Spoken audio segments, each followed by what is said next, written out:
Chapter 1051. Almost a ghost. Yundong was very unhappy. Why did he look as if he had seen a ghost? Wasn't she beautiful? Wasn't she at the prime of her youth? What a bad taste. Peng Zhongfei quickly composed himself and looked at Yundong with a dry smile. Miss Gu, so it's you. He smiled brightly on the surface, but he was crying inside. Every time he saw Yundong, he would be unlucky. It was not easy for him to recover. Over the past year, his family had not been in much trouble. His days were colorful, but she suddenly appeared.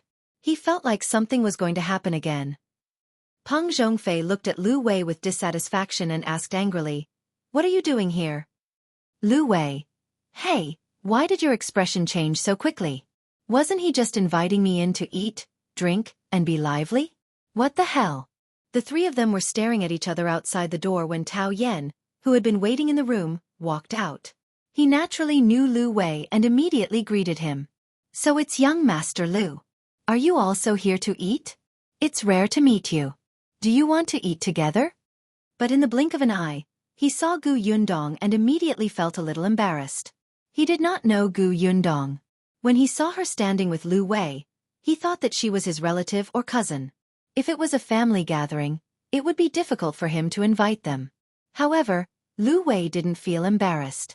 He immediately pushed Peng Zhongfei away. Okay. But let me make it clear first.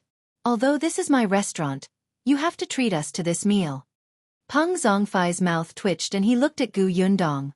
The latter also walked in very naturally without even being polite. Peng Zhongfei only felt a toothache. He could only sigh secretly and turn around to close the door of the room. There was only one pot of tea on the table in the room. Perhaps it was because Yundong and the others had arrived quickly that Peng Zhongfei and the rest did not have time to order the dishes. Tao Yan was stunned, especially when he saw Yundong enter. It was Lu Wei who introduced them. This is Yundong, my sister. Yundong glanced at him. You really know how to take advantage of others. Tao Yan's eyes widened in surprise when he heard Yundong's name. This was that girl from the Gu family. He quickly cupped his hands and said, I've heard a lot about you, but I haven't had the chance to meet you. I didn't expect to meet you today. This was the first time Yundong had seen Tao Yan. This person was a little short, at least shorter than the other two young masters of the Tao family. However, this guy's appearance was the one that resembled Master Tao the most. At a rough glance, they were at least 50 to 60% similar. He seemed to have a good personality. Moreover, he had just been recognized by the Tao family not long ago, but he could become friends with a famous profligate son like Peng Zhongfei, who looked down on others and thought that he was the best playboy in the county city. He was quite thoughtful to drink tea and eat calmly. Seeing her, Tao Yan's attitude was also very respectful and polite. He didn't ignore her just because she was a woman. Just a glance was enough to make people have a good impression of him. Yundong smiled and nodded. I didn't expect third young Master Tao to know about me. It's my honor. Haha, Miss Gu is too humble.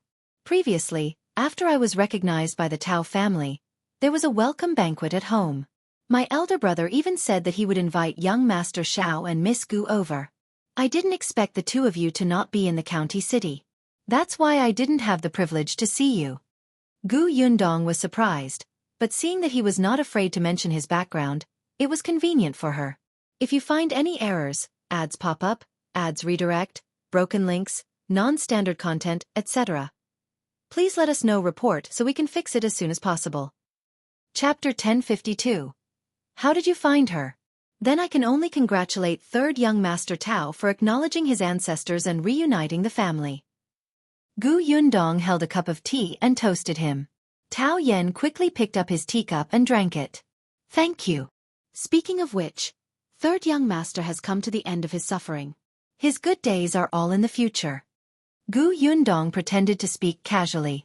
By the way, did you catch the human trafficker who took third young master away? In my opinion, such a person is the most detestable. He specializes in doing such heartless things. He destroys other people's lives and families. I hate such people the most. Previously, I encountered a human trafficker who carried a child away in broad daylight. If that person was not sneaky and I hadn't stopped him on the spot when I realized that something was wrong, the child's family would probably be heartbroken. The Tao family announced to the public that Tao Yan had been kidnapped when he was young. Although many people knew that this was not the case and Gu Yundong also knew the inside story, she still had to pretend. She had an indignant expression on her face. Tao Yan didn't think much of it and only said, "How can I catch him? After that human trafficker sold me, I don't know where he went." When Gu Yundong heard this, she sighed regretfully. Then she asked curiously, "Then how did third young master know about your background back then? I heard that you were only about a year old when you were taken away." Coincidentally, when I was in my teens, I accidentally heard my adoptive parents arguing. Only then did I know that I wasn't their biological son. No wonder they weren't friendly to me and beat and scolded me as if we were enemies. However, I also knew that if I asked them directly, they definitely wouldn't tell me, so I secretly investigated. Gu Yundong's interest was immediately piqued. "How did you investigate? Could it be that there were some clues back then?" "Yes, when they were arguing back then, I heard them say that the clothes I was wearing seemed to be made of good material and were not cheap, so they took the clothes directly to the pawn shop. Although there were not many clues, there were at least some. I followed this lead and searched for a long time before I finally found that pawn shop. Fortunately, the clothes were worn by children and no one had bought them. In the end, the pawn shop owner treated it as doing a good deed and donated them to the charity hall. I found the clothes at the charity hall. The charity hall was filled with homeless orphans. Tao Yan's clothes were good, so the charity hall naturally took good care of them. This allowed Tao Yan's search to go further. If the pawn shop had sold it to anyone else, they would have worn it and thrown it away. Gu Yundong was secretly shocked. According to Tao Yan, when he was carried away, he was wearing the clothes of the Tao family. There was no need to change clothes with Shao Qingyuan. The Tao family changed the story of Tao Yan being abandoned to being trafficked because the Tao family wanted to cover up the scandal. There was no need for Tao Yan to lie when he said that he had found the Tao family. Gu Yundong felt that her and Shao Qingyuan's thoughts might have been too complicated from the beginning. Perhaps Old Li had nothing to do with the third young master of the Tao family being taken away. Perhaps he only knew the inside story of the third young master of the Tao family being abandoned, and directly pushed this matter to Shao Qingyuan. Yes, that must be it. Before he died, he tricked Shao Qingyuan again and deliberately said this to confuse him so that he could not find his real family. If you find any errors, ads pop up, ads redirect, broken links, non-standard content, etc., please let us know report so we can fix it as soon as possible. Chapter 1053. The handkerchief is Shao Qingyuan's. The more Gu Yundong thought about it, the clearer the clues in her mind became.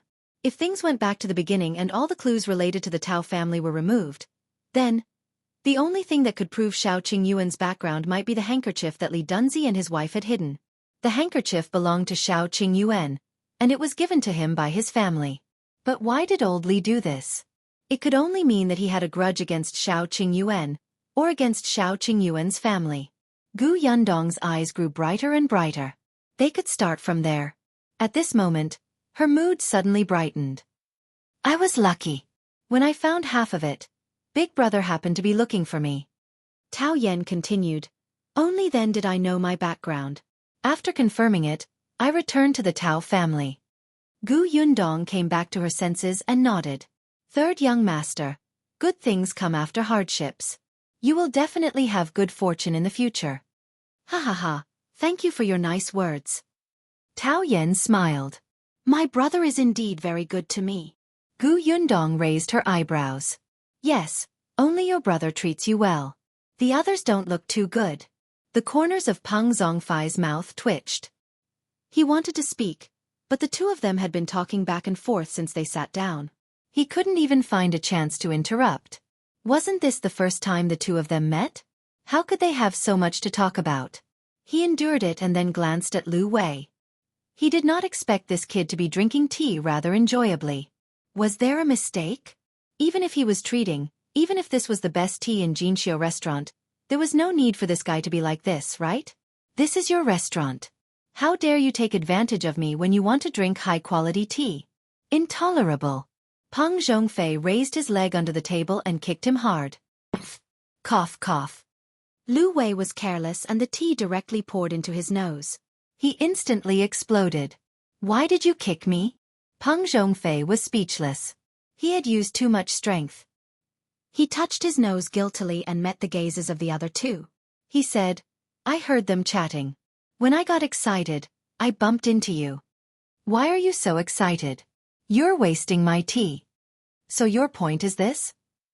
Gu Yundong looked at Peng Zhongfei with a faint smile. It's my fault. I was too curious about third young master's strange background, so I asked a few more questions. By the way, it's rare to meet young Master Peng. I happen to have something to ask you for help with. Peng Zhongfei widened his eyes. What do you need my help with? He was so nervous that he stuttered. Why did she need his help? The first 2 times she had looked for him, something had happened to him. Could she not look for him this time? Peng Zhongfei was filled with regret. If he had known earlier, he would not have kicked so hard. Wouldn't it have been better to be a quiet quail? If Lu Wei wanted to drink tea, he could drink tea. It was not much money.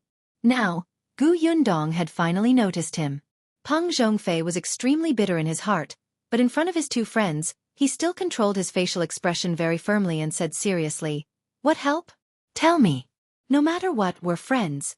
It'll definitely help if I can. But you know that my ability is limited. I'm just a young master who eats and drinks. Don't blame me if I can't help you.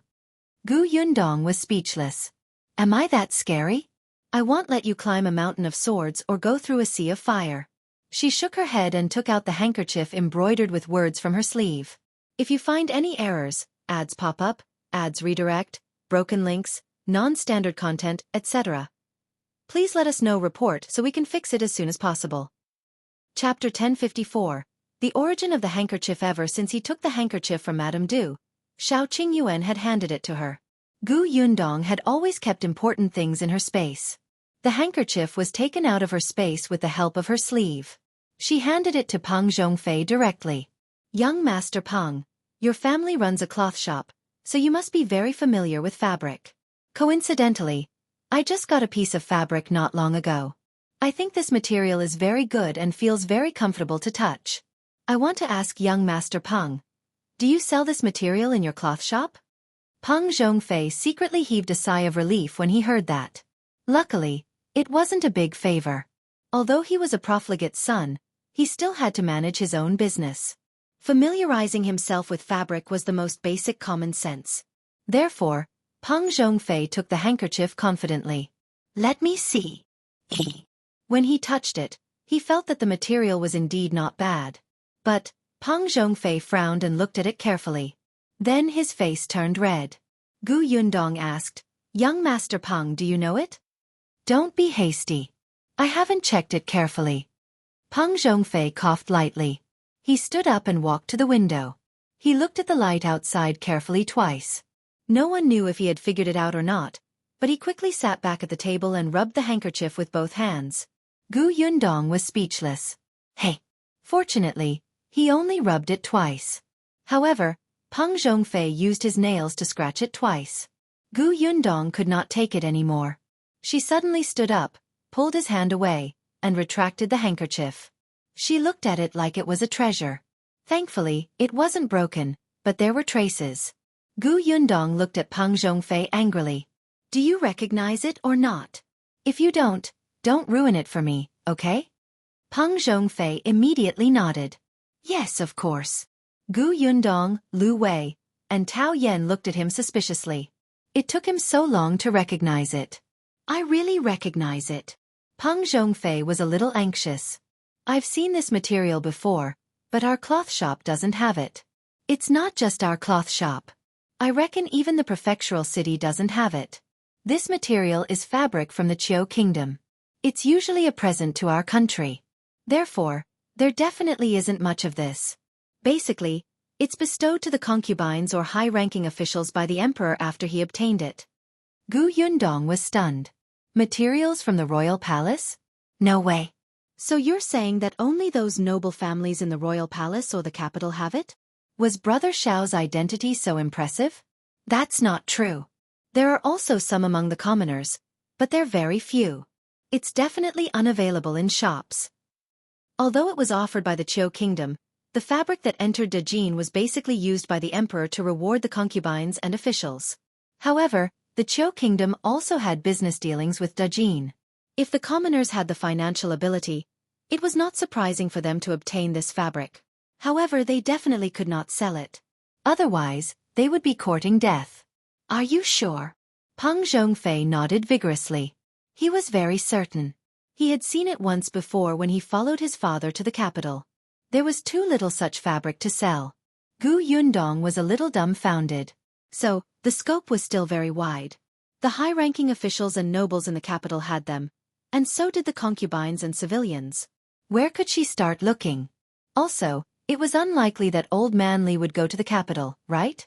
However, she was certain of one thing. If you find any errors, ads pop up, ads redirect, broken links, non-standard content, etc., please let us know report so we can fix it as soon as possible. Chapter 1055. Going to the Zhang family. This handkerchief definitely had nothing to do with the Tao family. With old Master Tao and old Madame Tao's hatred for Tao Yen, they would definitely not give him such a rare and precious fabric to use. At the very least, before Tao Yen was carried away, this handkerchief would definitely not belong to him. This was Shao Qingyuan's. On the other hand, there was the word Shao embroidered on the handkerchief. She would look for someone with the surname Shao. Brother Shao's father might have the surname Shao. Gu Yundong finally heaved a sigh of relief. She stuffed the handkerchief back into her sleeve. When she looked up, she saw Peng Zhongfei smiling at her. Miss Gu, are you all right? No. Gu Yundong smiled at him, wanting to see what he was going to say. Peng Zhongfei secretly heaved a sigh of relief. Then let's eat something. Speaking of which, why hasn't this waiter served the dishes yet? It's been half a day. As he spoke, he began to criticize Lu Wei. I say, your restaurant speed is not good. Only I'm magnanimous and tolerant and won't argue with you. If you encounter a rude person, the table will be smashed. Lu Wei snorted and stood up directly. Come. Smash it. Are you jealous of my restaurant's good business? Didn't I just ask you to pay? Look at how anxious you are. It's as if I've taken advantage of you. Before he came up, he deliberately told the waiter not to serve the dishes. Seeing how anxious Gu Yundong was, he knew that she had something to ask. Was it good to serve the dishes halfway? Besides, he wasn't willing to eat at the same table as Peng Zhongfei. Who knew if the guy would go back on his word in the end and demand a discount? Peng Zhongfei knew that he was not a good person. Did I make a mistake when I treated you to a meal? Humph. I'm not very happy to eat it. The Zhang family even treated me to wild venison. I'll eat it now. See you again. As he spoke, he gestured for Gu Yundong to leave. Unexpectedly, Tao Yen, who was quietly listening to their bickering, was suddenly stunned. He asked, Zhang family? Which Zhang family? Zhang House. The Zhang family that sells pastries? Are you very familiar with the Zhang family? Lu Wei waved his hand. No, it's just business dealings. Tao Yen stopped talking. Gu Yundong took a few more glances at him, feeling a little puzzled. Unfortunately, before she could ask, Lu Wei urged her to leave quickly. As soon as he went out, Lu Wei snorted and asked the waiter to serve the dishes to Peng Zhongfei and the others. At the same time, he reserved a room to eat. Gu Yundong grabbed him. We're eating here? Aren't we going to the Zhang family? Are we? It's already so late. There's no point in going. I just didn't want to eat with Peng Zhongfei, so I came out on purpose. Lu Wei said happily, but Gu Yundong was silent for a moment before saying, Let's go to the Zhang family. She was a little concerned about Tao Yan's hesitation just now. Lu Wei's brows were tightly knitted. It's all right. If my father asks, just say that I refuse to go. Hell just hit me. But Gu Yundong had already walked downstairs. But I suddenly want to eat venison. Lu Wei. Why would a woman like you be so interested in venison? Don't you know that's what it was supposed enhance manhood? At the thought of this, Lu Wei blushed. Seeing that Gu Yundong was about to leave the house, she quickly chased after him. Luan was still waiting outside. When he saw them come out, he finally heaved a sigh of relief. When the two of them got into the carriage and walked back to the Sun family, Gu Yundong asked, Peng Zhongfei and the others don't know about your engagement with Miss Zhang? Otherwise, why would they ask about his relationship with the Zhang family? If you find any errors, ads pop up, ads redirect, broken links, non-standard content, etc. Please let us know report so we can fix it as soon as possible. Chapter 1056. Is this what Lu Wei called ferocious? Lu Wei pursed his lips.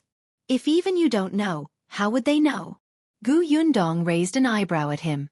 Lu Wei said lazily, this is my request. I can get engaged, but they can't tell anyone. My father is afraid that if I'm forced into a corner, he'll run away without a trace, so he agreed. You know that I'm not satisfied with this marriage, but my father insists that I interact with Miss Zhang. He seems to be certain that he'll definitely like her. It can also be considered to be giving each other a way out. If I still don't want to get married to Miss Zhang, he'll silently cancel the engagement. It won't ruin her reputation. The Zhang family doesn't object to your request? Lu Wei said, there's a problem with the Zhang family's business. With the help of the Lu family, they naturally won't object. However, Miss Zhang is very angry. She's also fierce. Every time she sees me, she acts like she's the boss and I can only prostrate on the ground. This description was really indescribable.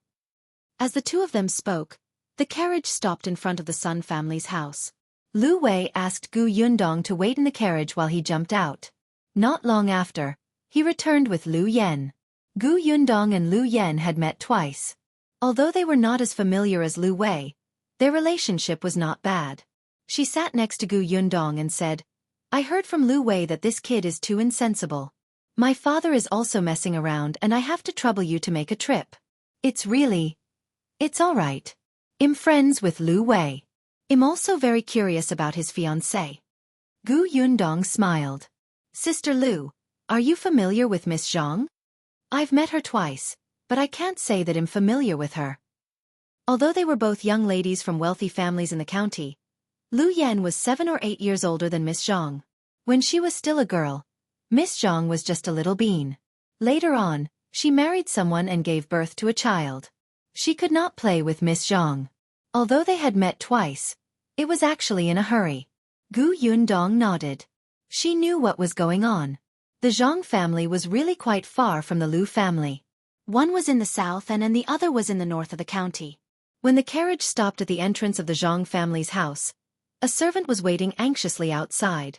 When he saw Lu Wei coming down, he hurriedly ran over. Young Master Lu, you're finally here. Our young master is waiting for you. Before he could finish speaking, he saw Lu Yen and Gu Yundong coming out. He was stunned for a moment. Mrs. Sun? Lu Yen smiled. I happened to come home to see my father. When I heard that you had a wild deer, I couldn't help but come over to join in the fun. Why? Am I not welcome? The servant suddenly came back to his senses. No. This way, please. I'll get someone to tell Miss now. Lu Yen nodded, and the three of them followed the servant into the Zhang family. Compared to the Lu family, the Zhang family was indeed smaller. However, it was still a big family in Fengkai County and looked very rich. When they reached the front yard, Lu Wei separated from them. The servant led him to the left. On Gu Yundong's side, a maidservant led the way. After walking for a while, she suddenly heard a hearty voice. Sister Lu, you're here? As soon as the woman finished speaking, Gu Yundong saw a figure walking over quickly. She was wearing a light pink dress, and the pearl hairpin on her head swayed as she walked. She looked a little cute. She had a bright smile on her face and 2 dimples on both sides. It was obvious that she was a sweet girl. Is this the ferocity that Lu Wei spoke of? If you find any errors, ads pop up, ads redirect, broken links, non-standard content, etc., please let us know report so we can fix it as soon as possible. Chapter 1057. Miss Zhang, Zhang Jiao. Miss Zhang quickly stood in front of Gu Yundong and the other woman. The dimples on her face were especially eye-catching and playful. She smiled and held Lu Yan's arm. Unexpectedly, she saw Gu Yundong standing at the side. Zhang Jiao blinked in surprise. Look at me. I almost forgot to introduce you. This is Gu Yundong, Miss Gu. Lu Yan smiled and said to Gu Yundong, this is Miss Zhang, Zhang Jiao. Zhang Jiao was stunned. She looked at Gu Yundong in confusion. Miss Gu? Is she from the Gu family in the north of the city? As far as she knew, There was only one family in the county with the surname Gu. However, she had seen the girl from that family before. Why did Gu Yundong look so unfamiliar? A trace of embarrassment flashed across Lu Yan's face as she said in a low voice, "No." Gu Yundong, on the other hand, was very calm. "I have nothing to do with the Gu family in the north of the city. I'm just a country girl. I happen to know Sister Lu, so I followed her out to see the world." Zhang Jiao was stunned. She sized Gu Yundong up from head to toe for a while before saying, "Miss Gu doesn't look like a country girl at all. With her appearance and bearing, I would believe that she's the daughter of an official." Ha ha ha. Lu Yan covered her mouth and laughed. "You know how to talk." Zhang Jiao was displeased. "I'm telling the truth." With that, she ran over to Gu Yundong. "Miss Gu, this is your first time coming to my house, right? Let's go, I'll show you around." Gu Yundong nodded and the three of them walked towards the backyard. Zhang Jiao was very cheerful and lively. As the host, she had been talking non-stop along the way. When they reached the reception hall, she led the two of them to sit down. Come, sit. Come and try my brother's new venison today." There were already many dishes on the table. The dazzling array of dishes was very sumptuous. Zhang Jiao took good care of Gu Yundong. Afraid that she would be too polite, she kept urging her to eat first. Gu Yundong could only smile politely, indicating that she could do it herself. After the meal, Gu Yundong's forehead was covered in sweat. She didn't have much of an impression of Zhang Jiao. She just felt that she was too enthusiastic. As for being fierce, only Lu Wei felt that way, right? After dinner, Zhang Jiao brought them around the Zhang residence. Halfway through, young Master Zhang Hao and young Master Zhang sent word that they would invite everyone over to play pitch-pot. Lu Yan blinked at Gu Yundong and whispered, "This is a chance for the two of them to meet and talk." With that, she immediately agreed. "Sure, I like pitch-pot. Before I was married, I was one of the top girls in this county." Zhang Jiao became excited. "Really? Sister Lu is so powerful?" Then she looked at Gu Yundong. "What about Miss Gu? Do you know how to play?" "I've never played it before. I'm just watching." She had never played pitch-pot before. All this time, she had a lot of things to do. When it came to entertainment, she mostly spent time in drawing, playing chess, and playing puzzles with her younger siblings. "Pitch-pot? First time playing." Zhang Jiao smiled. "It's fine. I'll teach you. It's very simple." Therefore, the group of people excitedly arrived at a courtyard of the Zhang residence and saw Zhang Hao and Lu Wei chatting and laughing. Upon seeing Zhang Jiao, Lu Wei jumped up reflexively and immediately took 2 steps back. If you find any errors, ads pop up, ads redirect, broken links, non-standard content, etc., please let us know report so we can fix it as soon as possible. Chapter 1058. Miss Gus. First time Lu Wei narrowed her eyes and shot him a warning glance. Only then did Lu Wei try his best to restrain his urge to escape. However, he quickly turned his head slightly and looked at Gu Yundong. His gaze was filled with condemnation. It was as if he was saying, "I asked you here to help, but you actually dragged me down and made friends with them. You're not human." Gu Yundong looked up at the sky. The weather was good today. Yes. Other than Lu Wei and Zhang Hao, there were also a few servants in the courtyard. It looked very lively. Zhang Hao was Zhang Jiao's brother. It was said that he was 5 years older than her. He had thick eyebrows and big eyes and was quite energetic. Seeing the 3 of them coming over, Zhang Hao hurriedly greeted them. "You're finally here. Jiao, come over and help Big Brother. You've always been good at pitch-pot. Let Lu Wei see it so that he won't think that he's invincible. Quick, help Big Brother defeat him." As she spoke, she pushed Lu Wei again. "Compete with my sister. If you lose to her, you have to return the money you won from me just now. Jiao, you have to fight for me." Zhang Jiao frowned. "Brother, you're actually gambling? It's just for fun. It's just 10 or 20 taels. Anyway, we're family. What does it matter? Hurry up and help me win back the silver." Zhang Jiao glared at him helplessly and took a few steps forward. Lu Wei was not happy. He moved to the side, straightened his neck and said, "No, I'm a man and she's a woman. If I compete with her, it would be unfair if I win." The problem was that if he lost, he would lose all his face. Zhang Jiao raised her eyebrows. How do you know that you will definitely win? She was provoking him, but Lu Wei did not respond at all. In any case, I can't. If I compete with a woman, won't I be bullying her? Absolutely not. He shook his head repeatedly. Lu Yan, who was not far away, was almost angered to death by him. Everyone present could tell that Zhang Hao had deliberately made the suggestion to create an opportunity for the two of them to interact. But he actually hid far away? Lu Wei didn't agree, and the scene became a little awkward. Zhang Hao laughed. Forget it, forget it. Looks like I can only do it myself. After saying that, he rolled up his sleeves and came forward, throwing an arrow into the pot. Lu Yan could only put in more effort to liven up the atmosphere. She was the second to come forward. Speaking of which, I haven't played in a long time. My hands are rusty. If I can't shoot accurately later, don't laugh at me, okay? After so many times, this matter was finally resolved. Lu Wei was a playful person to begin with. Although he was unwilling to get along with Zhang Jiao, he became excited when everyone started to have fun. The four of them took 2 turns. Zhang Hao could not help but look up at Gu Yundong, who was sitting in the pavilion. He smiled and said, Miss Gu, why are you only drinking tea? Come along.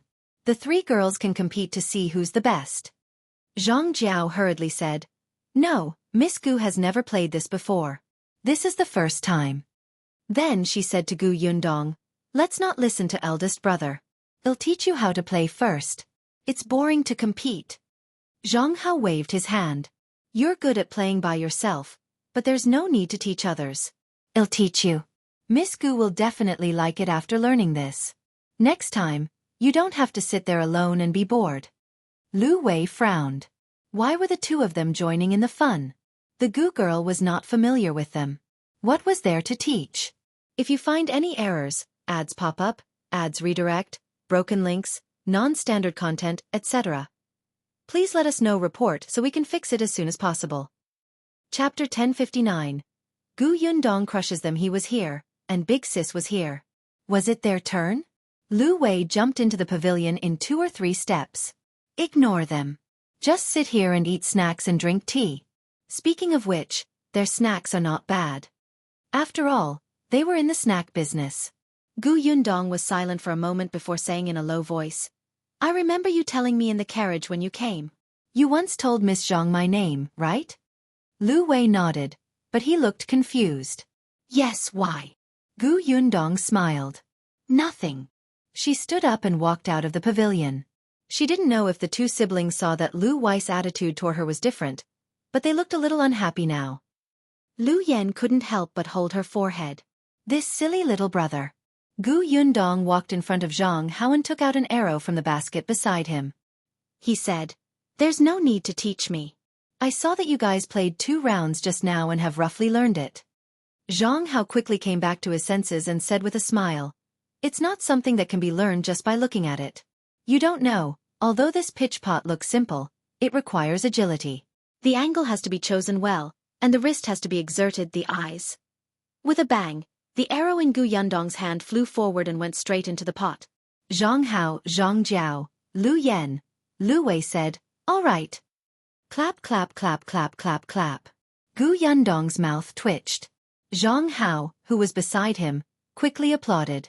Miss Gu is too awesome. She must have been lucky. Gu Yundong picked up another arrow and threw it in with a bang.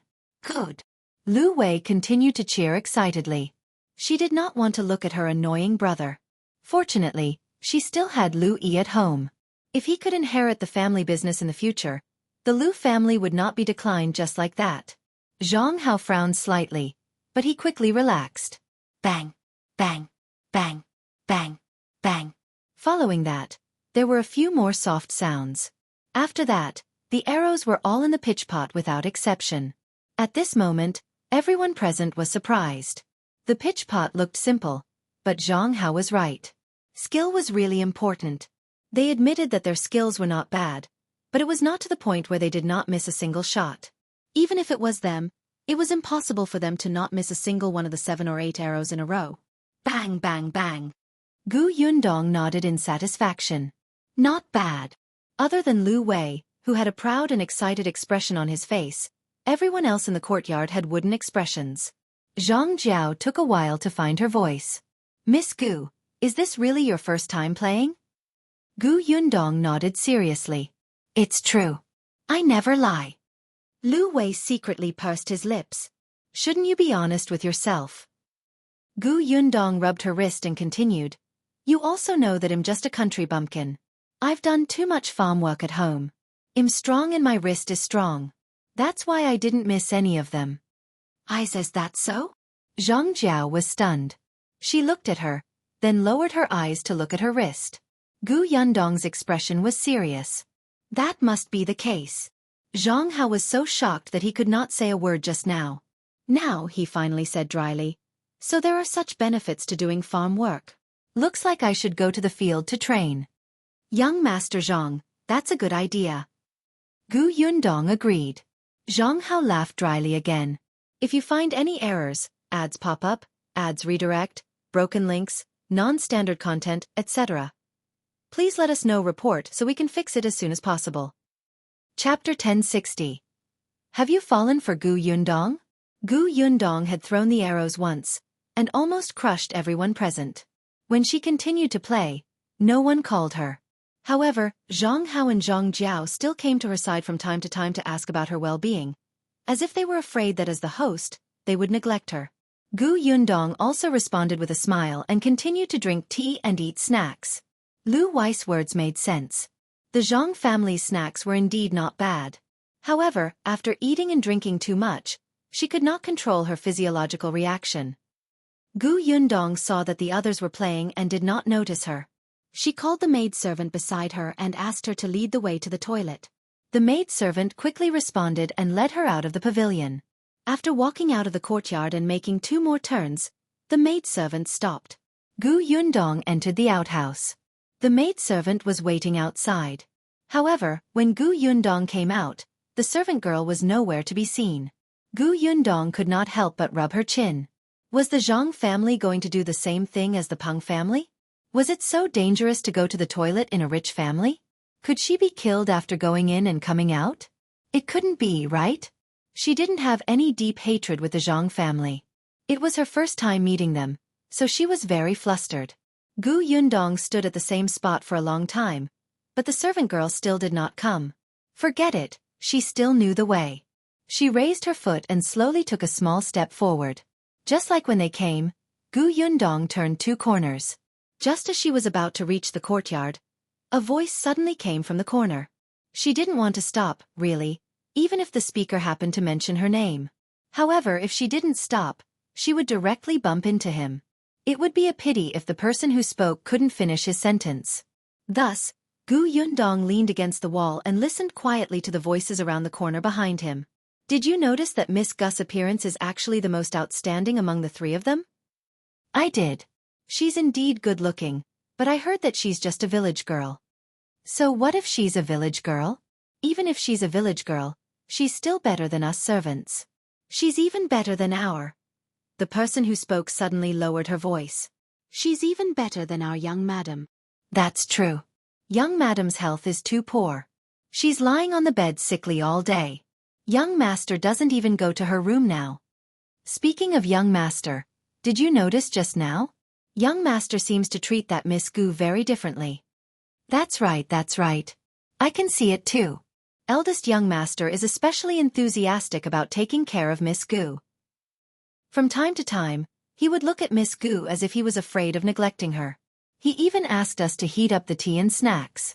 In the entire courtyard, Miss Gu is the only one eating and drinking. Isn't young master asking us to bring hot food for her?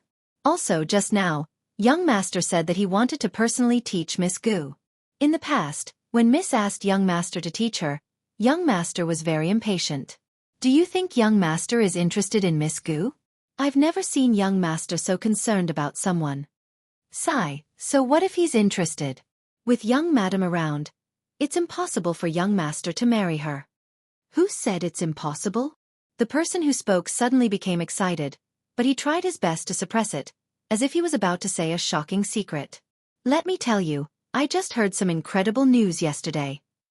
If you find any errors, ads pop up, ads redirect, broken links, non-standard content, etc. Please let us know report so we can fix it as soon as possible. Chapter 1061. Solicitous, what news? Didn't young madam vomit blood yesterday? Dr. Liu came to the residence to treat her. At that time, he comforted young madam and said that she was fine as long as she took her medicine on time. However, the moment she went out, she sighed at young master and said that young madam probably doesn't have many months to live. What? The person who heard this exclaimed and quickly covered her mouth. She asked softly, Are you serious? It's true. At that time, I was leading the way for Dr. Liu and happened to hear it. Young master gave an order on the spot not to let anyone know. It was because you were close to me that I told you. I promise I won't say it. But this way, young master might also marry Miss Gu? I think it's possible. Young master is very concerned about Miss Gu. That's not right. If young madam is really gone, young master will have to wait at least a year or two before he remarries. You don't understand, do you? As long as our young master brings Miss Gu into the house before the young madam dies, and then helps her become the young madam, it won't be a big deal. But what? But she's from a small family. Even if our young master likes her and wants to help her become his first wife, master and madam won't agree, right? That's true. Old master and madam would definitely prefer to find a suitable match for young master. Unfortunately, Miss Gu doesn't have any advantage. If she did, our old master would still be easy to talk to. That's right. Back then, young madam's family relied on a pastry recipe to get master to agree to the marriage between the two families. Miss Gu doesn't have any recipes. It's useless to say anything more. I'm not talking to you anymore. I still have to change the tea. The tea is cold. Then, Yundong heard rustling sounds and the two of them walked further and further away. She closed her eyes slightly and leaned against the wall, wanting to laugh. Did he really treat her as an insensible country girl? She stood on the spot again. As expected, footsteps sounded again after a while. Immediately after, the servant girl who had led the way earlier hurried over. Miss Gu, so you're here. I'm really sorry. I saw that old Madame Wang was carrying some heavy things just now, so I helped her carry them over. When I came back, I didn't see Mississippi. I thought that Miss hadn't come out, so I waited outside. After a long time, I realized that something was wrong and quickly came over. This explanation. Yundong smiled. It's all right. Let's go. We've been delayed for a long time. Yes, of course. Young master and the others must be anxious. The two of them returned to the courtyard one after another. They saw that the four of them had stopped playing pitch-pot and were sitting in the pavilion chatting. Zhang was the first to see her. He immediately stood up and said, Miss Gu, you're back. The kitchen has just made a new snack. Miss Gu, would you like to try it? Yundong walked to her seat and sat down. On her left was Lu Yan, and on her right was Jiao. Jiao smiled and picked up a snack for her. Try it. This is delicious. It cost a lot of white sugar. Yundong took a bite. Yes. It was a little greasy. They had indeed spent a lot of sugar. She didn't say much and watched the others talk and laugh. Zhang looked at her from time to time, but Yundong just lowered her head and pretended not to see it. It was not until Lu Yan saw that it was getting late and was about to leave that she stood up. Zhang and his sister sent them out of the house. If you find any errors, ads pop up, ads redirect, broken links, non-standard content, etc. Please let us know report so we can fix it as soon as possible. Chapter 1062. What's wrong? After getting into the carriage, Lu Wei slumped in his seat. Lu Yan hit him and ignored him. She turned around and asked Yundong, How is it? Miss Zhang isn't as fierce as Lu Wei said, right? She's just a little enthusiastic. You're not scared, are you? Yundong shook her head and leaned against the wall of the carriage. I'm just a little tired. Tired? Lu Yan was stunned. Although they had spent most of the afternoon playing pitch-pot, other than the 10 arrows, Yundong had not moved at all. She practically sat in the pavilion and ate. Although they had been chatting for the latter half of the day, it was not to the extent of saying that she was tired, right? Lu Yan seemed to have thought of something and quickly asked, What do you think is wrong with Miss Zhang? Lu Wei immediately perked up when he heard this. What's wrong? It was as if he would immediately break off the engagement if Gu Yundong said anything bad. It seemed that he was indeed against this marriage. Gu Yundong and Lu Yen looked at him with dark expressions. After a while, Lu Yen rubbed her forehead. You're already an adult. Can you be more sensible? This is a huge matter about marriage. If I had been more sensible, I would have married Miss Zhang. Gu Yundong shook her head and said to Lu Yen, let's go back to the Lu residence first. Lu Wei still wanted to ask, but she glared at him, so he could only wait patiently. After all, Gu Yundong had just said that he was tired. Although she might be mentally tired, he could not force her anymore.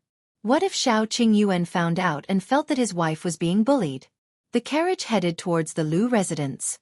Although Gu Yundong did not say anything else, Lu Yen still lowered her eyes and began to think.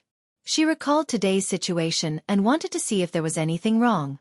However, when the carriage stopped at the entrance of the Lu residence, Lu Yen still felt that Zhang Jiao's words were a little too loud and enthusiastic. Everything else was normal. The three of them entered the main door and walked all the way to the central room. Old Master Lu and Shao Qingyuan were talking. The two of them were now businessmen, so they naturally had many common topics to talk about. In addition, Old Master Lu felt that Shao Qingyuan was smart and considerate, especially when compared to his son. Hence, he liked this young man more. Seeing them return, Old Master Lu still looked like he had not had enough. However, he immediately stood up and looked at his daughter before turning to Gu Yundong. How was it? Did you have a good time? Lu Wei felt that he was probably not a biological son. Seeing that his father did not look at him at all, he simply went to talk to Shao Qingyuan. Gu Yundong sat down and took a sip of tea before starting to talk about what she had said and done when she first entered the Zhang residence. She described everything until she left the courtyard and went to the toilet. Old Master Lu nodded. In that case, Miss Zhang is not bad. She's warm and considerate. He looked at Lu Wei. Did you hear that? Even the Gu girl has a good evaluation of Miss Zhang. Hurry up and pack up to get married. Lu Wei exploded. Father, are you deaf? When did she say that Miss Zhang is not bad? Old Master Lu was speechless. It seemed that she had not come to a conclusion. He paused and turned to look at Gu Yundong. The latter asked Lu Wei, can't you tell what's wrong? Lu Wei blinked, then blinked again with a blank expression. Just as Gu Yundong sighed and gave up on him, this fellow suddenly jumped 3 feet high. I understand. He instantly became smug. When I met Miss Zhang in the past, I told her Gu Yundong's name. She clearly knew it, but she still deliberately asked if you were from the Gu family in the north of the city. If you find any errors, ads pop up, ads redirect, broken links, non-standard content, etc., please let us know report so we can fix it as soon as possible. Chapter 1063. The Zhang family's good plan. Old Master Lu was stunned and frowned. She did it on purpose to embarrass Yundong? She clearly knew that Yundong was not from a rich family, but she still deliberately mentioned the Gu family in the north of the city, as if she was waiting for Gu Yundong to say that she was a country bumpkin. Gu Yundong said, actually, this doesn't matter. She might have misunderstood my relationship with Lu Wei. She's a little vain and wants to teach me a lesson. Humans can't be perfect. It's not a big deal to have some small thoughts. At that time, Gu Yundong really did not think much of it. Even when they were eating, Zhang Jiao kept introducing all kinds of delicious dishes, as if Gu Yundong was just a country girl who had no experience, but she did not make it too obvious. At least at that time Lu Yen, who was sitting at the same table, only sighed at how enthusiastic she was. Until they saw Zhang Hao. What's wrong with meeting Zhang Hao? Lu Yen had always felt that she was quite intelligent. Others had also praised her for being smart. But now that she heard Gu Yundong's words, she realized that she had overlooked these details. At the mention of Zhang Hao, Gu Yundong sneered. Zhang Jiao wanted to matchmake me with Zhang Hao. What did you say? Shao Qingyuan, who had been silent all this while, was the first to frown. Lu Wei was also shocked. After the shock, he silently shrank his presence to prevent Shao Qingyuan from blaming him. Why did she want to matchmake you and young Master Zhang? Lu Yen was a little curious. If she really looks down on your identity, why did she? It's probably for sugar. Besides, she didn't want Zhang Hao to marry me as his first wife. It'll just be a concubine.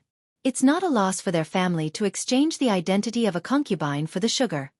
The Zhang family was in the pastry business and needed too much white sugar. However, Gus could sold 5 catties at a time. How could it satisfy their appetite? However, everyone in Fengkai County knew that the Gu family's sugar was dedicated to the emperor. With the emperor's decree, no one in the county dared to have any designs on the sugar.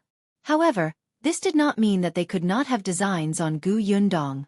Now, other than the imperial court, only the Gu family could do the white sugar business. As long as Gu Yundong became a member of the Zhang family, the white sugar business would naturally belong to the Zhang family. This Zhang family had a good plan.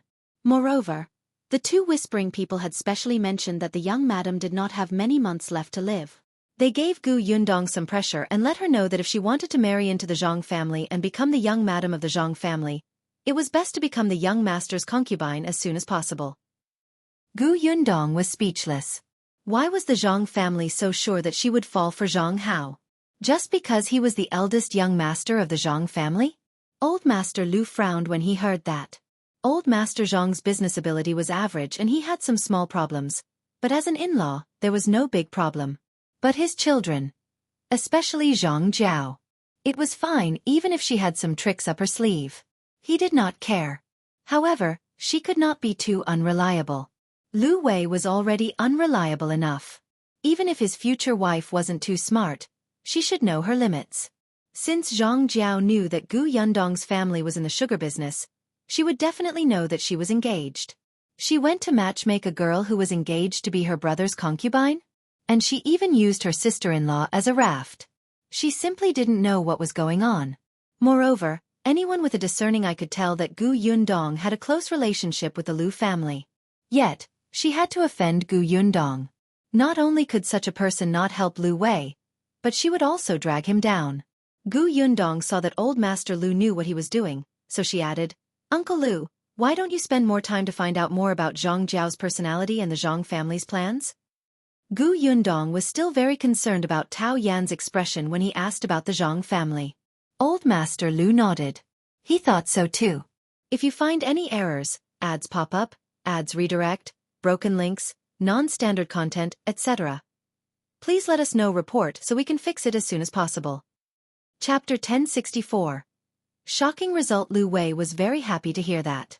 Judging from his father's words, there was no follow-up to his marriage with Zhang Jiao. However, before old Master Lu found out the results, this marriage had to continue. However, no one expected that after more than a month, the results of old Master Liu's investigation would be so shocking. Not only was Zhang Jiao unreliable, but her personality was also not fierce, but vicious. The reason why the young madam of the Zhang family was bedridden was because Zhang Jiao had poisoned her. And the reason was actually because Zhang Jiao and Zhang Hao slept together and disrupted the social rules.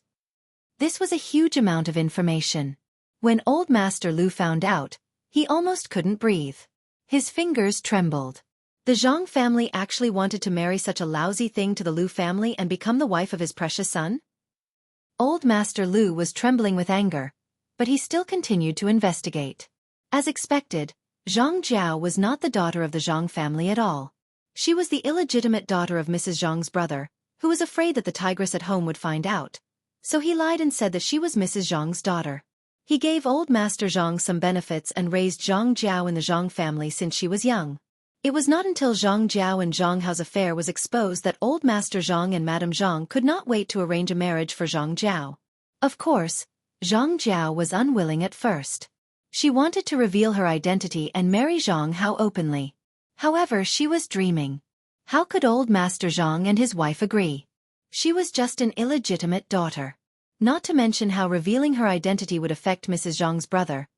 Zhang Hao already had an official wife. With Zhang Jiao's identity, she could at most be a concubine. However, Zhang Jiao was unwilling, so she poisoned young Madame Zhang. Old Master Zhang almost beat her to death when he found out. It was Mrs. Zhang who stopped him in time because she was his niece and had been raised since she was young. However, Zhang Jiao could not stay in the Zhang family no matter what. Zhang Jiao also knew that after the matter was exposed, she could only marry out. Now, Old Master Zhang could still listen to Madame Zhang and choose a good marriage for her. If he waited until the day he got impatient, she might even be given to an old man as a concubine. Under Mrs. Zhang's persuasion and Zhang Hao's comfort, Zhang Jiao finally agreed to get married. In any case, even if she could not become husband and wife with Zhang Hao, they didn't have to be together day and night if they truly loved each other. When she married into a rich family, she would give birth to Zhang Hao's child and let this child inherit all the assets of that family. Wouldn't that be killing two birds with one stone? What was even more unacceptable to Old Master Lu was that Old Master Zhang's choice from the start was Tao Yan of the Tao family. The third young master of the Tao family was the eldest son of the Tao family. However, Old Master Lu knew about the Tao family's trivia in the past. He knew that Tao Yan was abandoned by the Tao family. At least in Old Master Liu's heart, Tao Yan was much more respected than his Lu Wei. He was Old Master Liu's eldest son. Although he was unruly, he had always been doted on. He had grown up safely in the Lu family. He was capable of literature and martial arts and had a wide range of friends. He was not bad at all. However, Tao Yan didn't want Zhang Jiao. Instead, he couldn't wait to engage his son to this woman. Old Master Lu almost spat out a mouthful of blood, but this was his own fault. This was because his standards for his daughter-in-law had been exposed by someone. Many people in the county knew that he wanted to find a fierce daughter-in-law to suppress his son. Therefore, Zhang Jiao walked towards this persona. If you find any errors, ads pop up, ads redirect, broken links, non-standard content, etc., please let us know report so we can fix it as soon as possible. Chapter 1065. He wants to get married. Old Master Lu was angry and regretful. It was all his fault for being too anxious. In the end, he let such an ignorant person have designs on the Lu residence. He couldn't help but rejoice that Lu Wei didn't take a fancy to that girl and even made a request to keep the engagement a secret for the time being. Otherwise, if such a thing happened, the Zhang family's reputation, or Zhang Jiao's, would suffer the heavier blow. However, the Lu family was also in trouble. Lu Wei would also be criticized. This marriage was definitely going to be called off. Not only was the marriage called off, but the Zhang family could not be let off so easily. Did he really think that the Lu family was easy to bully? He actually treated them as fools. If Old Master Lu did not vent his anger, his surname would not be Lu. Of course, this was all in the future. At this moment, although Old Master Lu did not have a good impression of Zhang Jiao, he did not hate her so much. He was grateful to Gu Yundong. It was right to let you go to the Zhang family. But Gu girl, according to what you said, Zhang Hao also has designs on you. You have to be careful. Don't worry. They're still hoping that I'll take the initiative to be his concubine. Such a beautiful thing can only be done in their dreams. Besides, we'll be returning to the Prefectural city in a few days. When we return, I'll be married to brother Shao. Shao Qingyuan, who was at the side, had an extremely ugly expression when he heard Zhang Hao's plan. He was thinking about whether to put him in a sack and beat him up or throw him into the water. Unexpectedly, when he suddenly heard Gu Yundong talk about marriage, the gloom in his heart was instantly swept away. He turned around and looked at her with a gentle gaze. That's right, they were about to get married. It was fine if that Zhang fellow retreated in the face of difficulties. If he still did not give up and wanted to approach them, it would be a light punishment for Shao Qingyuan to break the man's limbs. At the side, Lu Wei touched his arm. They made him feel mushy. However, for some reason, he suddenly felt a trace of envy. For the first time in his life, the man who had been single for nearly 20 years and was extremely repulsed by marriage and wished he could eat, drink, and have fun for the rest of his life had the thought of finding a wife. It seemed like it was not bad to have wife and children. When he had a wife, he would bring her out every day to show off their love. He would tell everyone that their relationship was very, very good. He would make those men who did not have a wife envious and jealous. He wanted them to hate him but could not get rid of him. Just thinking about it made him happy. Well, the next time his father asked him to go on a blind date, he would reluctantly go and take a look. He would not refuse. However, at this moment, Old Master Lu sighed in his heart. Fate was indeed something that could not be forced. Perhaps his son's love had yet to arrive, so he did not have to be so anxious. He would think about it when his son wanted to get married. Seeing that it was getting late, Gu Yundong and Shao Qingyuan bade farewell and left the Lu residence. After getting into the carriage, Gu Yundong took out the handkerchief from her sleeve. Facing Shao Qingyuan's puzzled gaze, she told him about her encounter with Tao Yan and Peng Zhongfei at Jianghu restaurant. Shao Qingyuan was surprised. So, this handkerchief was originally mine? Old Li didn't change the clothes and accessories on Tao Yan and me? Yes, it must be yours. Gu Yundong nodded.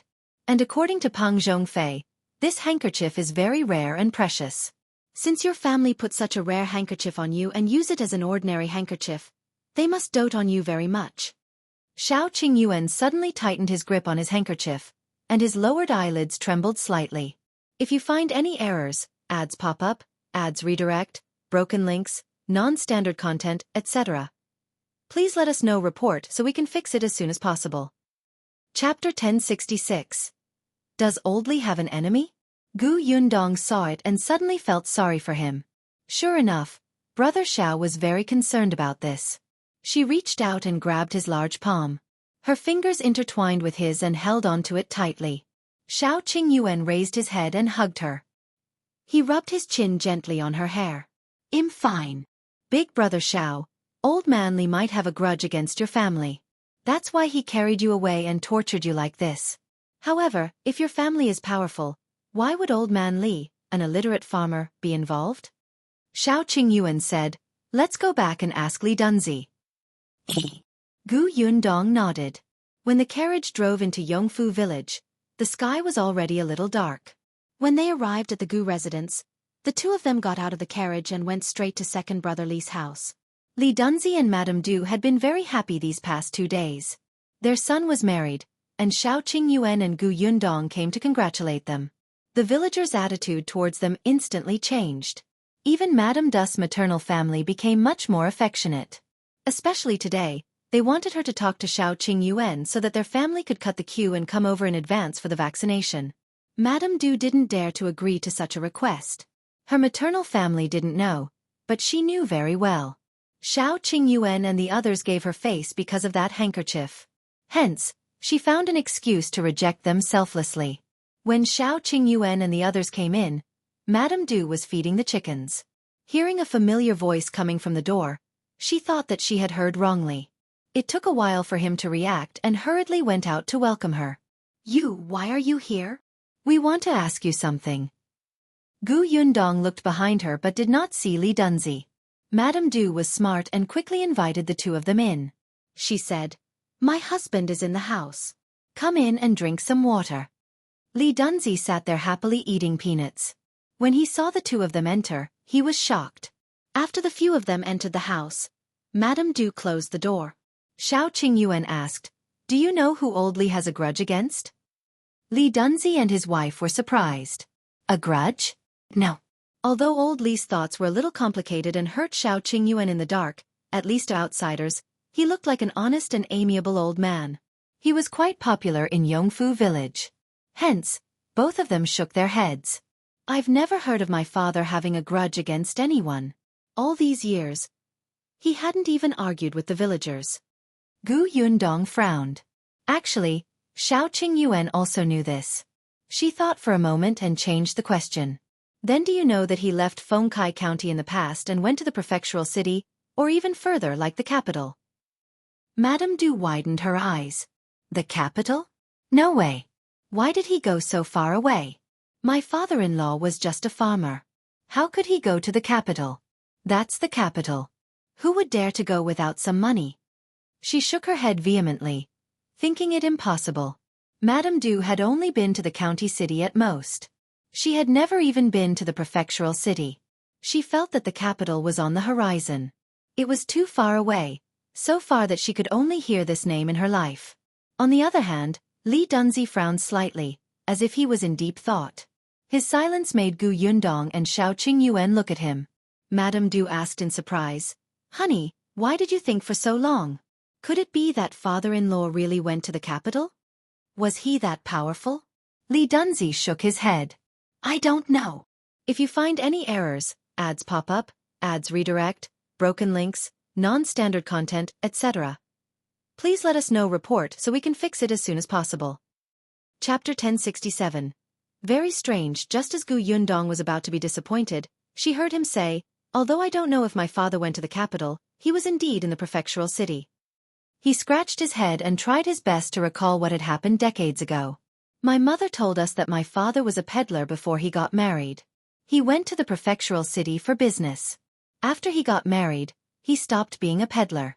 However, he would go out to look for work when he had spare time. But he didn't look for work in the county city like the villagers. He almost always went to the prefectural city, so he wouldn't be at home for 2 to 3 months. As for whether he went to the capital, even my mother didn't know. He would not be home for 2 to 3 months? If he rode a horse faster, it was not impossible for him to make a trip to the capital and come back. Then, was he not at home before he carried brother Shao back? Li Dunzi knew this. He nodded. He was indeed not around. He went to the prefectural city. At that time, we were all grown up and had children. Back then, the 3 of us even asked father to bring us to the prefectural city to make a fortune, but father didn't agree and left alone. In that case, Shao Qingyuan might really have been carried over from somewhere else. As for whether it was the capital or not, that was still to be verified. Old man Li did not seem to be close to his 3 sons. He had never brought any of his sons to the prefectural city. This person was really strange. Gu Yundong and Shao Qingyuan walked out of second brother Li's house. The 2 of them did not speak along the way. There was a vast sea of people, and their only target seemed to be the capital. At the very least, they had to know what kind of people had this kind of fabric and whose surname was Shao. There were few pieces of such fabric, so there were always traces. Shao Qingyuan held her hand. There's no hurry. Take your time. It had been 20 years. It definitely wouldn't be that easy. Yes. Gu Yundong exhaled. No matter what, it was good to have a direction. The 2 of them chatted as they walked. When they reached the entrance of the Gu residence, they realized that Chen Liang was already waiting there. When he saw them return, he quickly welcomed them with a happy smile. Gu Yundong asked, Uncle Chen, why are you here? Did everything go smoothly today? Did those people cause trouble for you? As they spoke, they led Chen Liang through the door. Chen Liang immediately waved his hand. No, no. When they heard that Qingyuan was not around, they left. Don't worry, everything went smoothly today. I came over to tell you so that you wouldn't worry. However, I think they will come again tomorrow. It's fine. Brother Shao and I will go into the mountains to pick herbs tomorrow morning. Chen Liang nodded. That's good. He also talked about the vaccination today. Some people in the village had already been vaccinated. There were 5 or 6 people in the Gu family's workshop who had already been vaccinated. The production in the workshop could not stop, so it was impossible to vaccinate everyone at once. They could only do it in batches. 5 or 6 people per batch. Anyway, the workers in the Gu family workshop were not worried. Shao Qingyuan would not treat Gu Yundong's people badly, right? Therefore, compared to the anxious villagers in the village, they were much calmer. They continued to stick to their posts conscientiously until it was their turn. It was all thanks to Tong An's leadership that they trusted the Gu family so much. Gu Yundong trusted Tong and more. Chen Liang did not leave after explaining the situation in the village. He looked at Gu Yundong hesitantly. Yundong, there's another private matter that I need your help with. If you find any errors, ads pop up, ads redirect, broken links, non-standard content, etc., please let us know report so we can fix it as soon as possible. Chapter 1068. Niu Don Brother, Lu Dan. Gu Yundong smiled.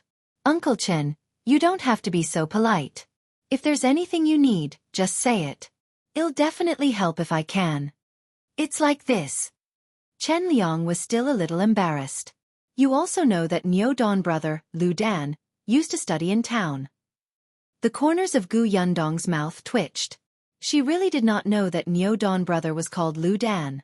Didn't they say that he went to school early and was called by his full name? Only Chen Liang, as a grandfather, insisted on a lowly name so that it would be easy to raise him up. Lu Dan was Chen Jingkai's son. Lu Dan has also gone to Dongyi Academy in the county city to study, Chen Liang said. Gu Yundong said, that's a good thing. Lu Dan used to study in town. When Chen Jingkai was a junior manager, the family of 3 rented a house in town. Later on, Chen Jingkai lost his job, so he naturally stopped renting the house. Fortunately, his mother's maiden family was from town, so Lu Dan stayed at his grandfather's house most of the time, making it convenient for him to go to and from school. However, the Wei family's uncles and aunts were rather dissatisfied. After all, Chen Jinkai had already returned home to farm. Even if he would give food as a living expense every month, how was that enough? They were dissatisfied. The family had a few quarrels because of this, and Lu Dan's studies were also affected. It was only when Chen Jinkai became a county worker that the Wei family became enthusiastic about Lu Dan. However, Lu Dan was not a fool. How could he not see this perfunctory politeness? Therefore, when Chen Jinkai became the shopkeeper and his salary increased and stabilized in the county city, he began to send Lu Dan to the county city to study. It just so happened that Niu Dan was in Dongyi Academy, so the two brothers could accompany each other. Therefore, not long ago, Lu Dan also entered Dongyi Academy. Chen Jinkai was reassured, but the problem also emerged. Niu Dan had been riding the Gu family's carriage to the county city previously. Now that there was an additional Lu Dan, Chen Liang was embarrassed to let his two grandsons freeload someone else's carriage. These days, it was Chen Liang who drove the ox cart to send his two grandsons to the county city. It was just that the county city was far away and the ox cart was slow. It would be fine if he sent them over once or twice, but if he had to do it every morning and night, it would take too much time. He would not have to do his family's work. Chen Liang had also thought of renting a house in the county city. But firstly, the rent in the county city was expensive, and secondly, his two grandsons were still young. He would not be at ease without someone to take care of them. Although Chen Jinkai could occasionally stay in the backyard of Gus' shop, he couldn't live there with the children. After thinking about it, Chen Liang still wanted to borrow the Gu family's carriage to commute to the county. However, it had to carry an extra Lu Dan. Gu Yundong immediately agreed. No problem. Chen Liang heaved a sigh of relief and took out the copper coins on him. Hey, race 100 copper coins. Take it as the fare for the two brothers' carriage. Gu Yundong thought about it and did not refuse. She accepted it anyway. Chen Liang heaved a sigh of relief. Then I'll go back first. You guys rest early too. He waved his hand and left the Gu residence briskly. When he returned to his courtyard, Madame Zhou, who had been waiting, hurriedly welcomed him. Did they accept the 100 copper coins? They did. Chen Liang looked relaxed as he went in to eat. Madame Zhou heaved a sigh of relief. Unexpectedly, Madame Wei was unhappy when she heard this. It's just one more person. They actually took money. The Gu family doesn't lack those 100 copper coins. Why do they have to charge this? As soon as she finished speaking, Madame Zhou patted her back heavily. Shut up. I finally know why your husband didn't bring you to the county. If you find any errors, ads pop up, ads redirect, broken links, non-standard content, etc., please let us know report so we can fix it as soon as possible. Chapter 1069. Returning to the prefectural city, Madame Wei cried out in pain. Then she was stunned and hurriedly asked, Why not? Because you're stupid and don't know your place. Madame Zhou sneered. If the Gu family doesn't accept the 100 copper coins, your father won't be at ease, your man won't be at ease, and your second brother won't be at ease either. When the time comes, he might as well not work in the Gu family. How come? It wasn't that serious. Madame Wei didn't care. Why not? The Gu family's carriage is to send Yunshu and Yuanji to school. Why should it carry two more people? Back then, in order to pick up Niu Dan, the carriage had to go to Dongyi Academy. The two schools are not close at all. Niu Dan and Yunshu are good friends, so they picked him up on the way. However, your sister-in-law will send some eggs and vegetables from time to time for the sake of friendship. Now, the two children in our family are going to school in the county city. In the end, you think it's just a matter of helping. Let me tell you, that's pushing your luck. What if everyone in the village follows? Whoever wants to go to the county city will just take the carriage. Then what will happen to the Gu family's carriage?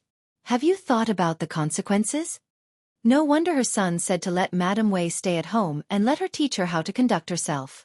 This eldest daughter-in-law was too ignorant. She was so petty about 100 copper coins. If they hadn't been so friendly with the Gu family, would Yundong have considered letting Jin Kai in to be the shopkeeper? Madame Wei did not dare to speak after being glared at by her mother-in-law. When she lowered her eyes, she saw her sister-in-law, Madame Song, laughing at her misfortune. She was instantly furious. Madame Song turned around and went into the house. The next morning, the vaccination at the ancestral hall began again. As expected, another carriage came to the village from the county city. Unfortunately, Qingyuan had entered the mountains early in the morning to pick herbs and did not come out until dark. Everyone thought that he had entered the mountains and would not return until tomorrow. But on the third day, the carriage came again. However, they found out that Qingyuan had gone to a nearby village to purchase herbs. On the third night, these people simply found a farmer's house in a nearby village. They endured the dirty environment and hard bed frames and slept for the entire night.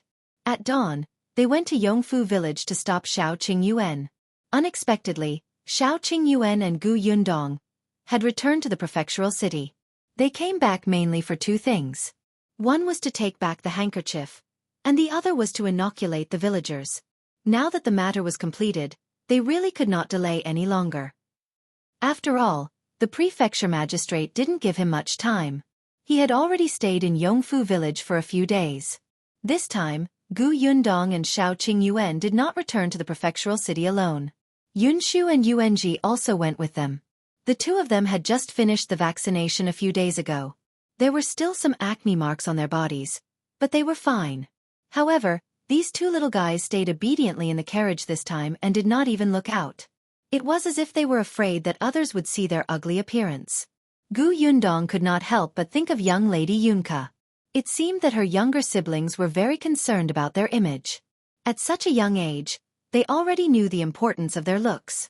However, Xiao Quan, continued to stay in Yongfu village. When the carriage arrived at the prefectural city, the sky was slightly dark and it looked like it was going to rain. Yundong lifted the curtain and looked out. The pedestrians on the road were indeed in a hurry. Just as she was about to make the carriage speed up, her eyes paused. Suddenly, she saw a familiar figure standing in front of the notice board. "Stop the carriage." "Phew." Qingyuan pulled the reins.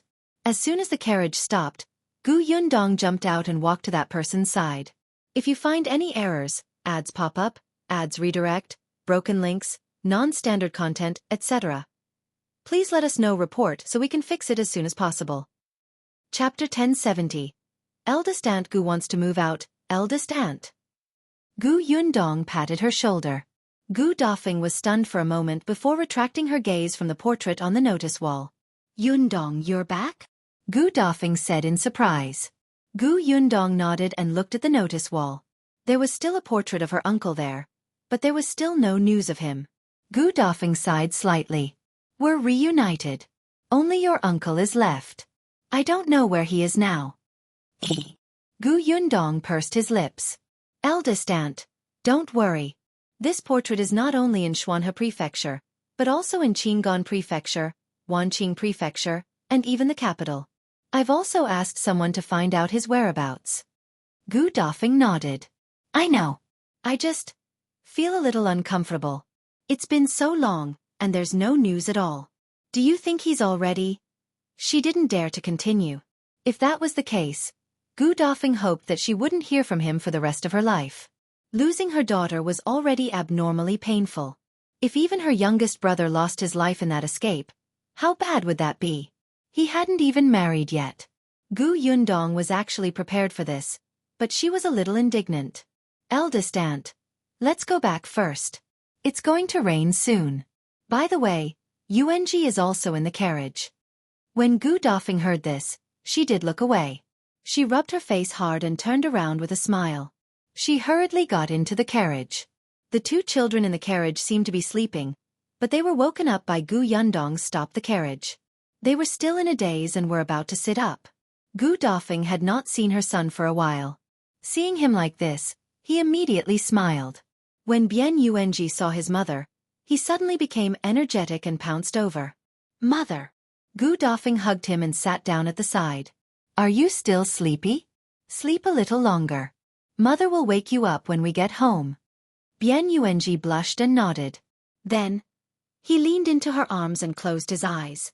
Yunshu pouted and turned to look at her sister. Yundong.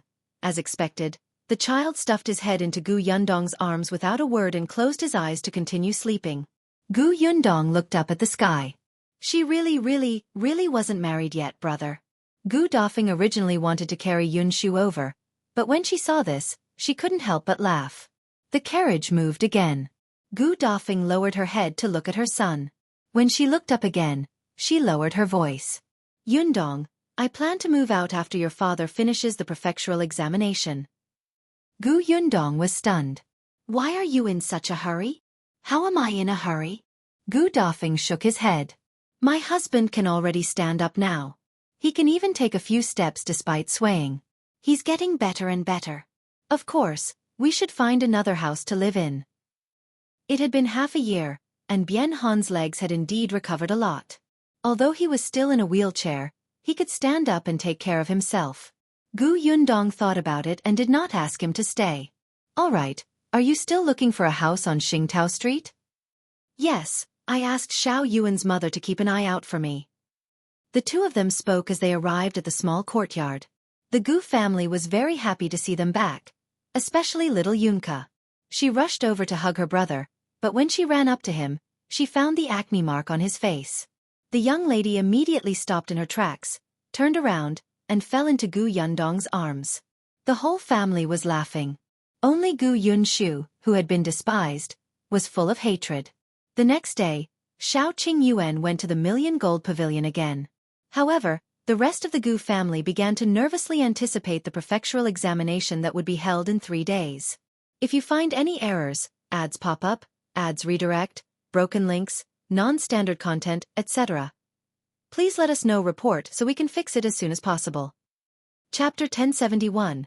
Prefecture examination result released. The registration for the prefectural examination and the content were similar to the county examinations, but there had to be one more endorser. As for the examination subjects, they were divided into scripture analysis, essay, and strategy analysis. After the prefectural examination, it would be time for the prefecture examination. Gu Dajiang was no longer as apprehensive as before. Now that he was participating in the prefectural examination, he was no longer afraid. Zhang, who had also passed the county examination, came to the prefectural city more than 10 days ago. However, the prefectural city was very noisy now, and many people who came for vaccination stayed in inns. Zhang could not find a place to stay, so Qin Wenjing found the Gu family for him. He was Yunshu's classmate and usually took good care of Yunshu and Yuanji. He was also fated to take the same exam as Gu Dajiang. It was a piece of cake. The Gu family naturally would not reject it. Gu Dajiang arranged for Zhang to stay in the backyard of Gus. However, during the day, when Gus was noisy, he would bring books to the Gu family's small courtyard to discuss knowledge with Gu Dajiang. Now that their relationship had improved by leaps and bounds, they were like friends for years. On the day of the exam, Gu Yundong brought her younger siblings and mother to send Gu Dajiang to the examination hall. At 5:15, before dawn, the examination courtyard opened. Thousands of examinees were body-checked one by one. Gu Yundong handed the examination basket to Gu Dajiang. Now that the weather was getting warmer, he had finally broken free from the shackles of 10 single clothes. There was nothing in the examination basket. Other than the identity card, nothing else was allowed to be brought into the examination hall. The calligraphy, ink, paper, and inkstones were provided by the examination hall. Someone would also send food and water over. The first 2 subjects would take 1 day, but the third subject would take 2 days. However, the quilts for the night were also provided, so he was not worried. After Gu Dajiang went in, they turned around and left. Fortunately, Gu Dajiang wasn't by the toilet this time. The entire exam went unexpectedly smoothly. When the prefecture examination ended, Gu Dajiang walked out feeling refreshed. The entire family went forward. Gu Dafeng was the first to ask him, "How did you do? Did you answer all the questions?" "Everything's fine. There's no need to worry." Yes, other than the food provided in the examination hall being a little unpalatable, Gu Dajiang felt even more at ease in the prefecture examination than in the county examination. There were many people outside the examination hall. Gu Yundong was afraid of her younger siblings getting hurt from all the squeezing, so she quickly got them into the carriage and went back first. A few days later, the rankings would be released.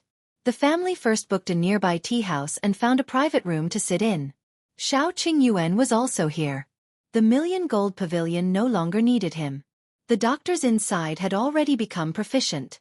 To everyone, the popularity of the cowpox vaccination method had already decreased. Everyone was more concerned about the prefectural examination and the rankings. Therefore, when the rankings were posted, there was a huge crowd in front of the notice board. It was much grander than the county examination back then. Yundong was waiting upstairs, but Xuerong and Tong Shuetao could not wait any longer and went down early to squeeze to the front. After an unknown period of time, the sound of "I got it" exploded in everyone's ears. Yundong could not help but become nervous. Her father was the county champion back then. She did not know if he could continue to be the champion. Just as she was thinking about it, a loud shout came from downstairs again. "Who is the champion?" Yundong immediately pricked up her ears to listen. She was not the only one.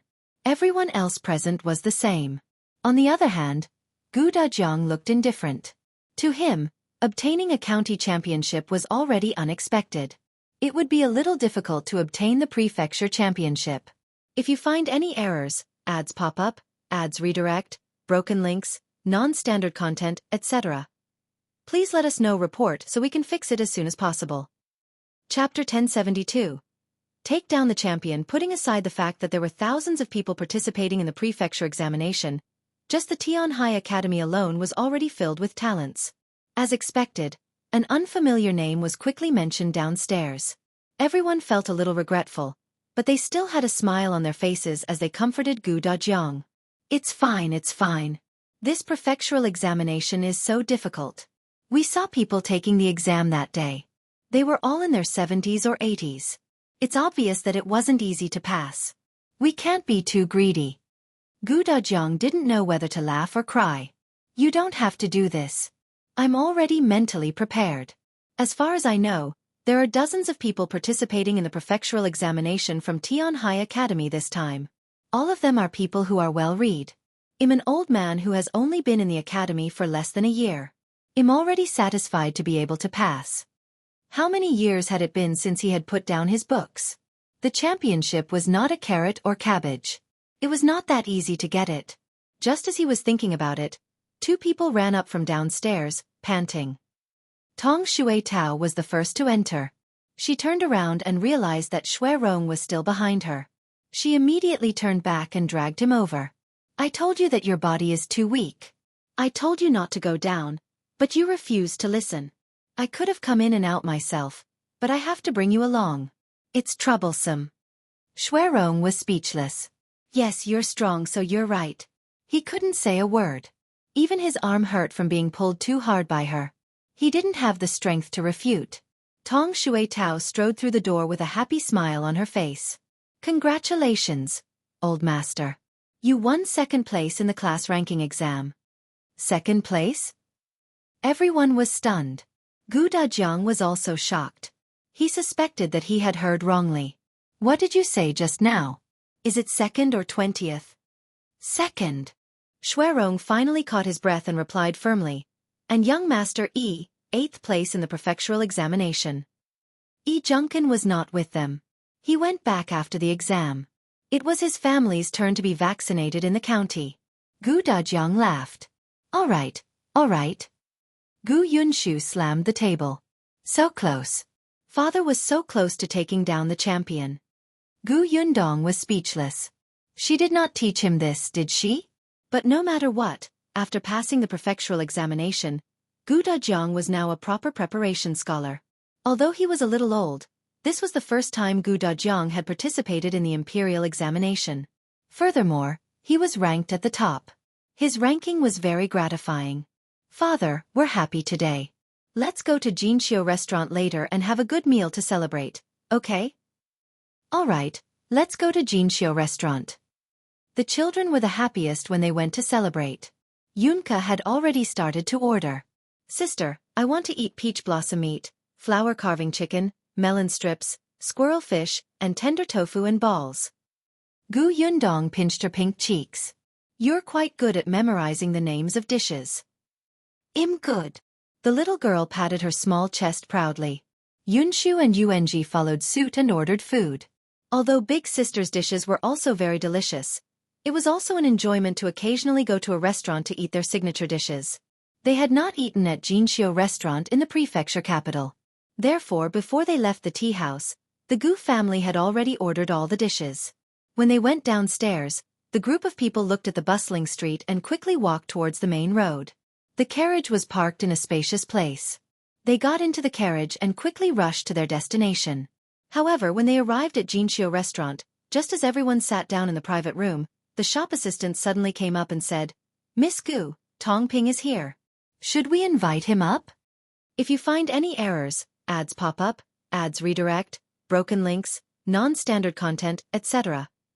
please let us know report so we can fix it as soon as possible." Chapter 1073. Giving birth. Gu Yundong was about to order when she heard this. "Tong Ping is here?" "Yes, he is. Get him up here." Tong Shui Tao quickly stood up. "Miss, I'll go welcome my father."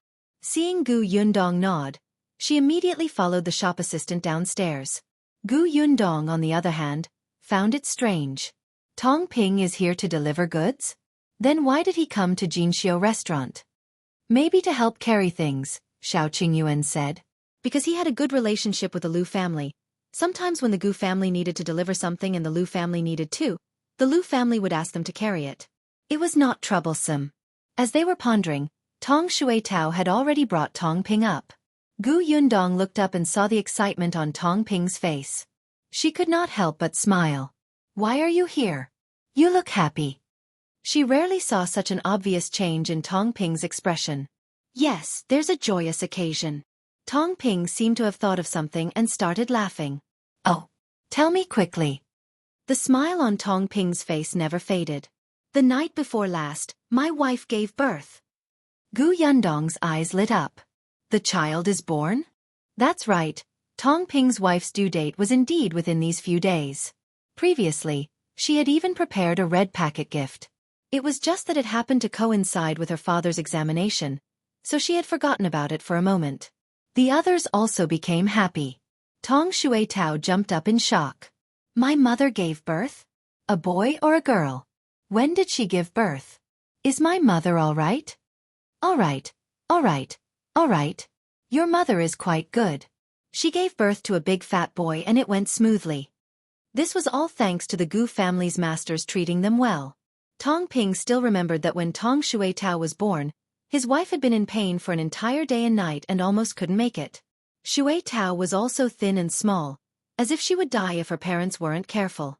At that time, his wife was thin and weak. After she got pregnant, she had to work too. If she did not do well, she would have to kneel and kowtow to the master and be scolded. When she was pregnant with Shui Tao, the young master even deliberately knocked into her stomach twice, scaring the Tong family so much that they thought that they would lose the child. But what could they do? Even if the young master wanted to abort the child in her stomach, they had no right to object. However, things were completely different in the Gu family. They ate and lived well.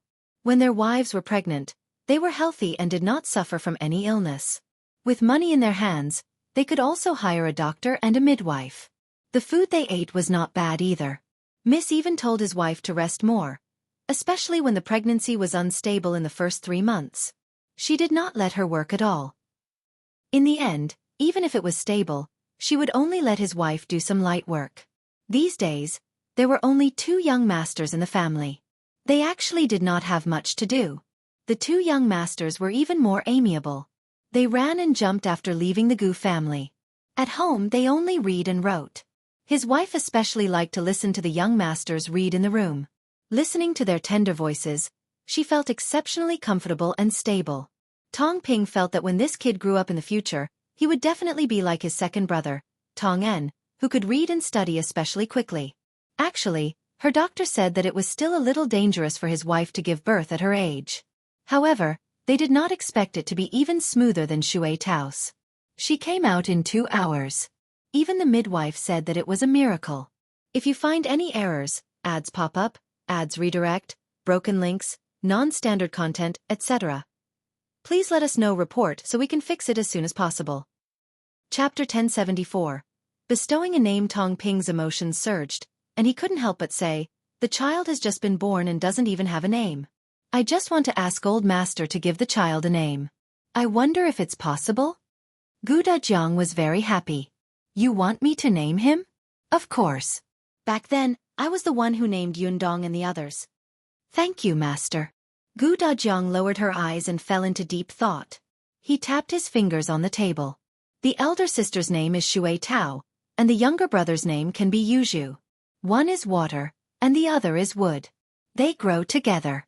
Bamboo also represents tenacious life force, and it also means blessings for peace and prosperity. I hope this child is safe and happy. Brother and sister are united, and the benefits will cut through gold. Yunshu was eager to give it a try.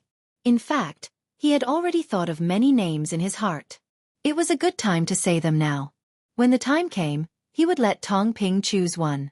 Unexpectedly, just as he opened his mouth, before he could say the first name, Tong Ping suddenly knelt down and kowtowed heavily. Thank you for the name, old master. Dajiang was shocked and quickly got him to stand up. All right. Today is a happy day. Don't kneel here and there. I like to give names. Unfortunately, Mao and the others didn't look for him when they changed their names. This made Dajiang regret it for a long time. Yundong immediately called out to him. All right, you're here. Let's eat together. This is a joyous occasion. We have to celebrate. Tong Shui Tao was so happy just now that tears flowed out. At this moment, she hurriedly wiped her sleeves. That's right, father. Today is a double blessing. Not only did mother give birth to a younger brother, but master also passed the prefecture examination and got second place. Tong Ping suddenly came back to his senses. Yes. Today is the day of the prefectural examination's result release. Before I came to the prefectural city, the village chief asked me to bring the news back after reading it. I went over just now, but the streets there were too congested and I couldn't squeeze in. I wanted to go around this side, but I didn't expect to see Master and Miss enter the Jianghu restaurant just as I came over. I hurriedly ran over. In the end, when young Miss asked him what happy news he had, he immediately thought of his wife giving birth to a child and forgot what he wanted to say. Unexpectedly, old Master actually got second place. This was really a joyous matter. Not only that, but young Master Shao had also presented the emperor with the cowpox vaccination method. Everyone in Yongfu village treated him as a hero. 3 blessings. The Gu family was very happy. They called the waiter over to order more food. Everyone ate to their heart's content before leaving Jianghu restaurant happily. After leaving the door, Gu Yundong said to Tong Shui Tao, "Your mother has given birth to a baby. Go back and wait on her before coming back." Tong Shui Tao was stunned for a moment before immediately shaking her head.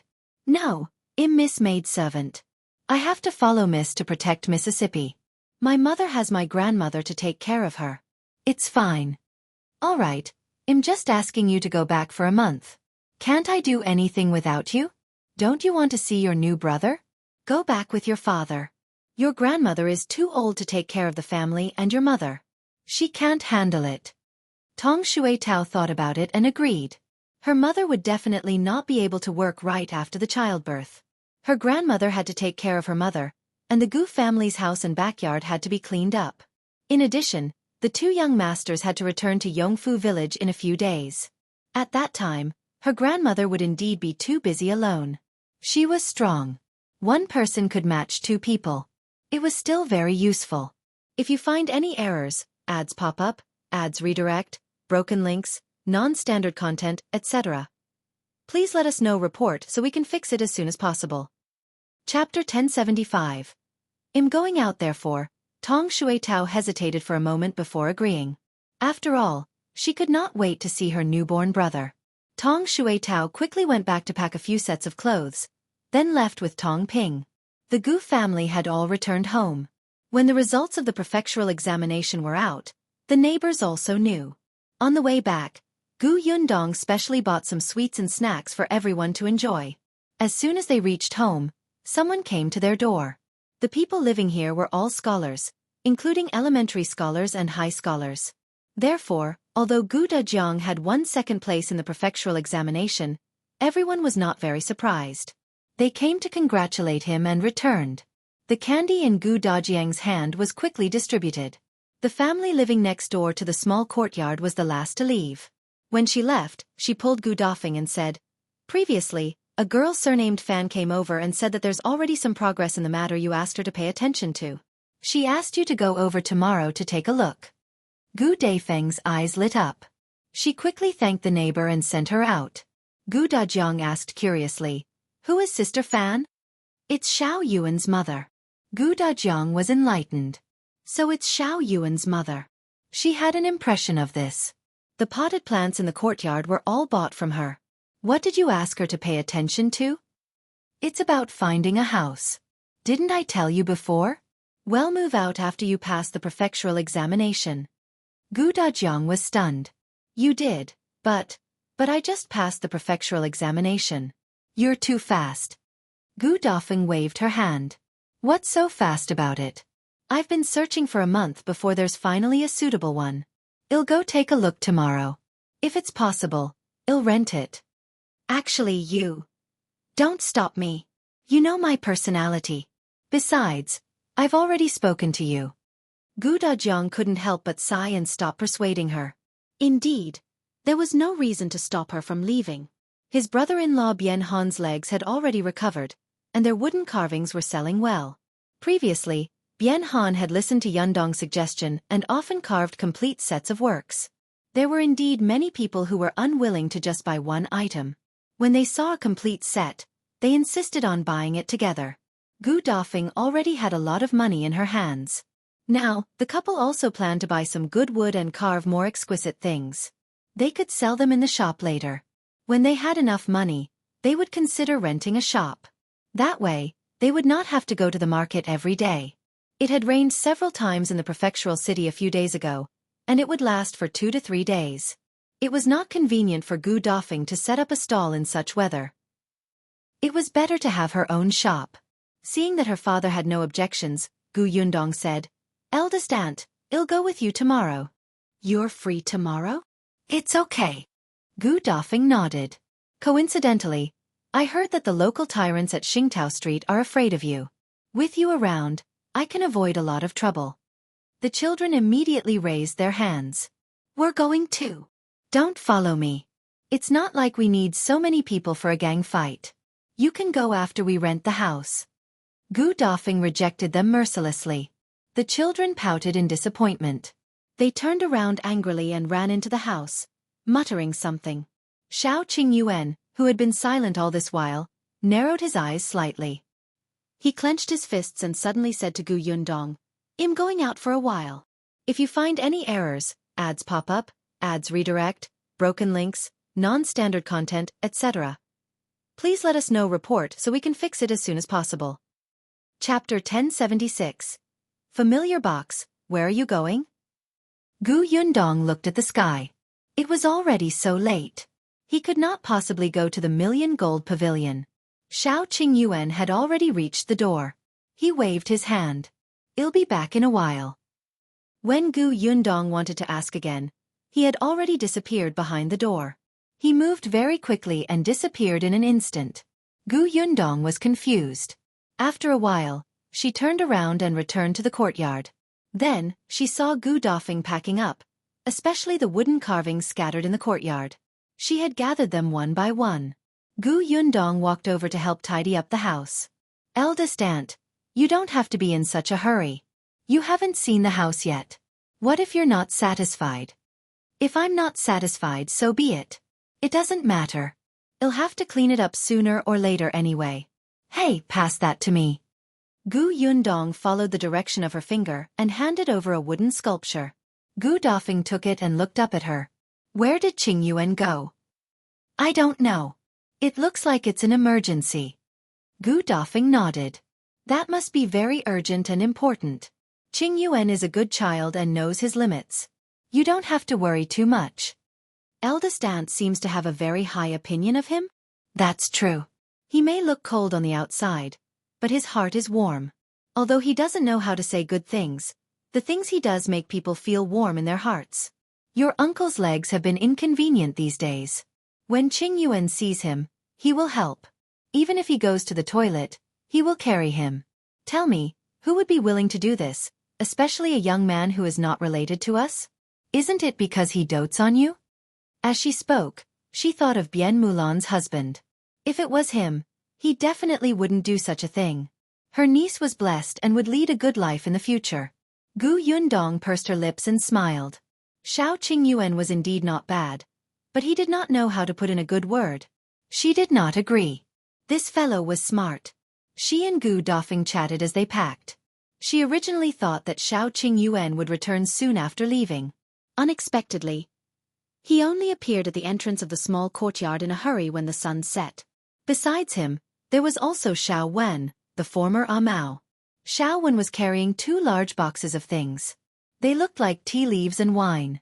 Moreover, from the packaging outside, they were the most expensive ones in the prefecture capital. Shao Qingyuan was holding a familiar box. Gu Yundong's eyelids twitched. A familiar feeling welled up in his heart. She was about to go forward and ask him where he had gone when she saw Shao Qingyuan wink at her before striding into the central room. Gu Dajiang was talking to the 3 children. They were very curious about the matter in the examination shed, and were asking about the difference between the county and prefectural examinations. Just as they were listening with relish, they saw Shao Qingyuan enter. He said to Gu Dajiang, "Uncle Gu, I have something to tell you." Seeing his solemn expression, Gu Dajiang nodded and said to the 3 children, "All right, go out first. We'll talk later." After the little ones left, Gu Dajiang brought Shao Qingyuan to the study. Gu Yundong stood in the courtyard, his heart suddenly racing. Gu Dafeng had walked to her side and stood still. He asked softly, "Why is Qingyuan looking for your father? He looks very serious." "I'm not sure either." Although she said that, she could not help but clench her fists. Just as she finished speaking, a loud bang suddenly came from inside. If you find any errors, ads pop up, ads redirect, broken links, non-standard content, etc., please let us know report so we can fix it as soon as possible. Chapter 1077. Gu Dajiang, shut up with a bang. It sounded like a stool was suddenly knocked to the ground. Everyone in the courtyard turned around in shock. Gu Yundong was about to walk in when the door of the study was suddenly opened. Shao Qingyuan and Shao Quan were pushed out.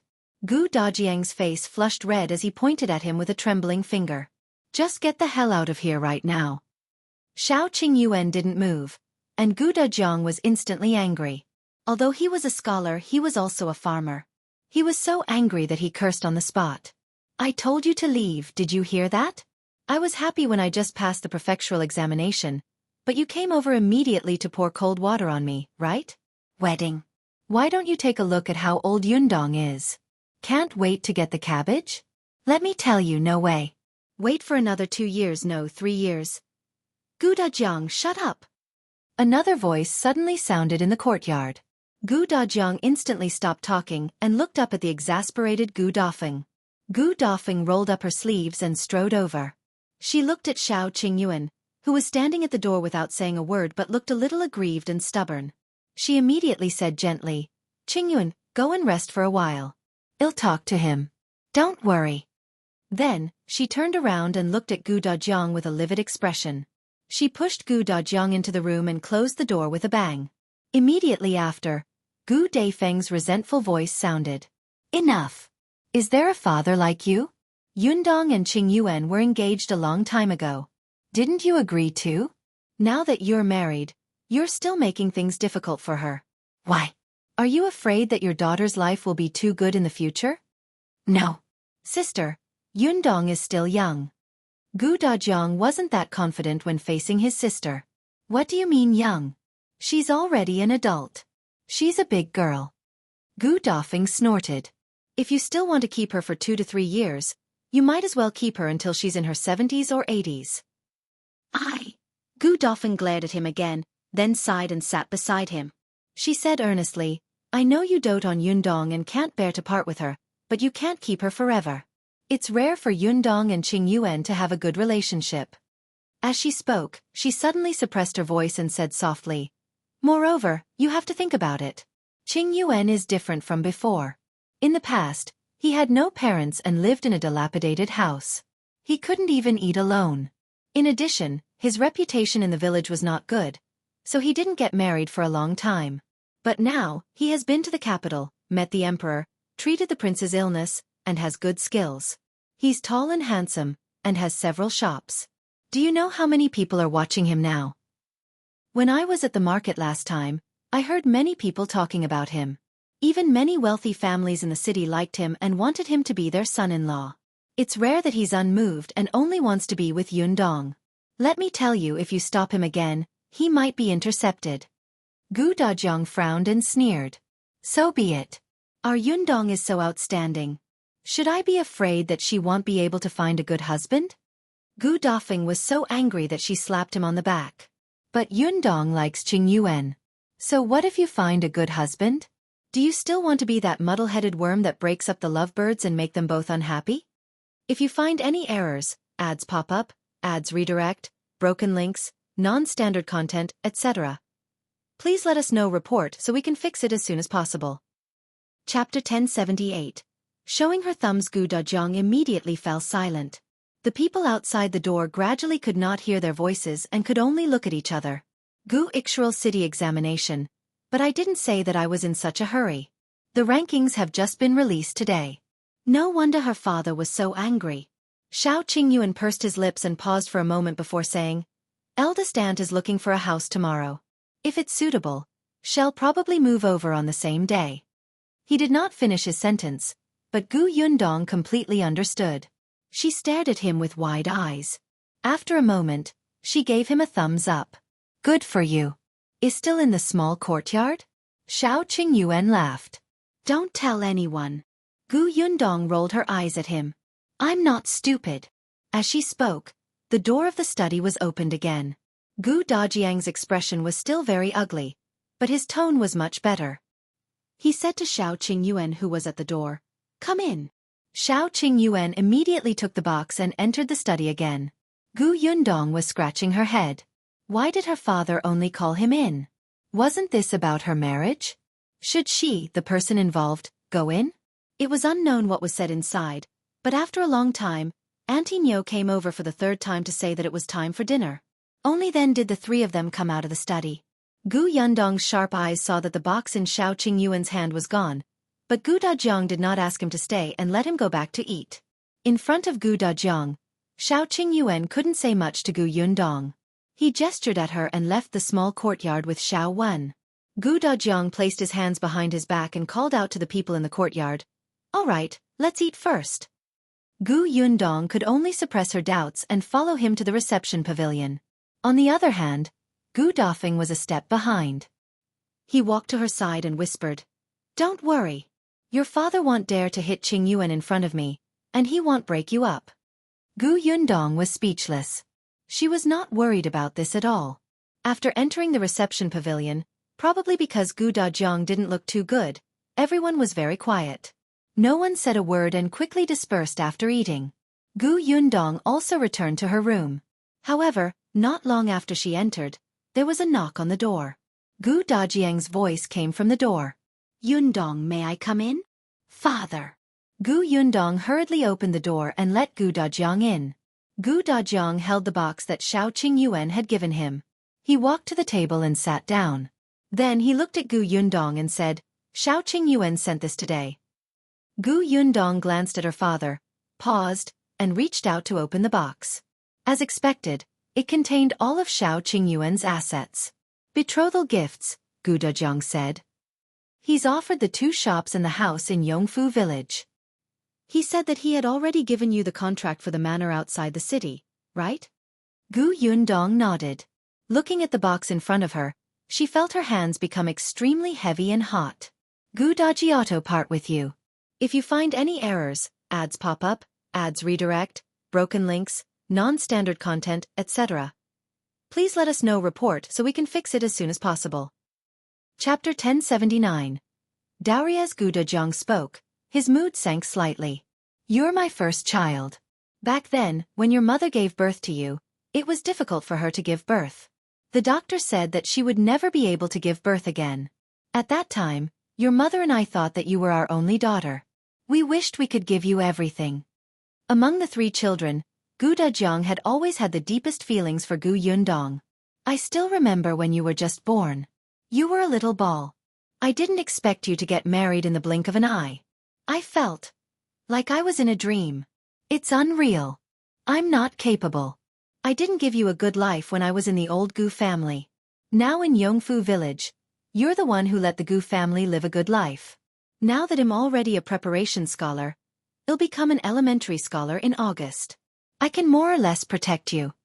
I just thought that when I get the titles, my status will be different. I can still shelter you from the wind and rain for a year or two. I didn't expect that kid to be so impatient. Gu Dajiang couldn't help but lower his head and wipe the corners of his eyes. Gu Yundong's heart ached at his words. She felt both suffocated and warm. She knew that her father had been trying very hard to support this family, so he had worked very hard. He had won the championship in the county examination and second place in the prefectural examination. He wanted to obtain a title as soon as possible and shield her from the wind and rain. Gu Yundong had always known that her father wrote letters, copied books, and drew drawings to earn money. He also worked hard to promote canned candy in the academy.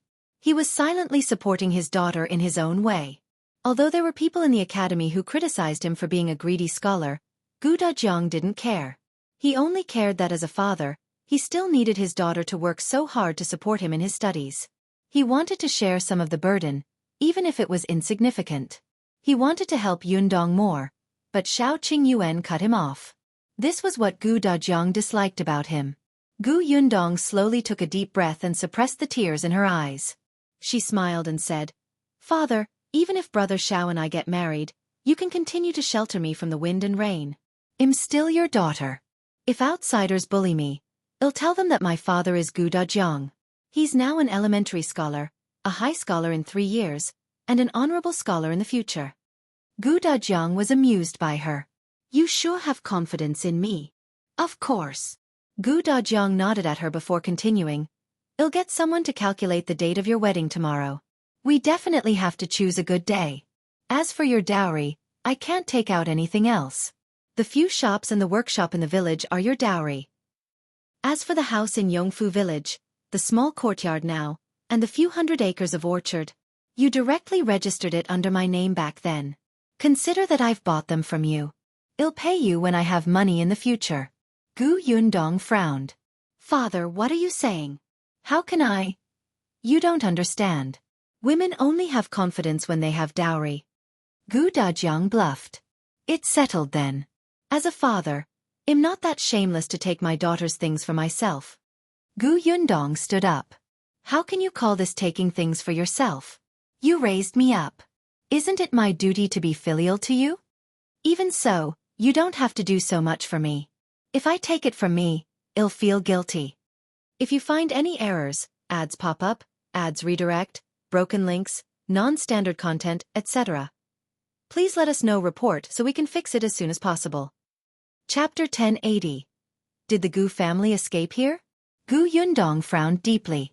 For the first time, she realized that she could not win against her father. However, since she had put these things under Gu Dajiang's name back then, they were the Gu family's house. She had no objections to the shop and workshop being her dowry, but the house. What should I do? How troublesome. Gu Dajiang made the final decision and left the box of betrothal gifts from Shao Qingyuan. Gu Yundong.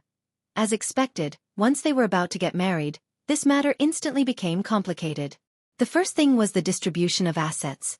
If this was in any other family, it would probably be good enough if the father could give his daughter a dowry of a few hundred taels of silver. However, when it came to her father, he did not want anything. He would give her the money for the house where he was currently staying in the future. She could understand her father's thoughts, but she could not bring everything into the Shao family as a dowry. This matter had to be discussed again. Not many people in the Gu family slept well that night. However, the next day, Gu Dafeng still woke up early. Gu Yundong had agreed to accompany her to look at the house. Not many people went. Besides her and Gu Dafeng, there were also Bian Han and Shui Rong. The others, especially the 3 brats, stayed at home obediently. Gu Yundong had been to Xingtao Street several times, so she was already familiar with the place. When she knocked on Xiao Yuan's door, Madame Fan and Xiao Yuan happened to be going out to set up a stall. When she saw Gu Dafeng, Madame Fan immediately put down the card in her hand and planned not to go out. "You're here to look at the house, right? I'll bring you there now." Gu Dafeng quickly stopped her. No need. Just tell us where the owner is. It's a rare good day today. Don't delay your business. We'll go over ourselves. Gu Yundong also said, that's right. Mrs. Fan, you should be busy. We're all adults now.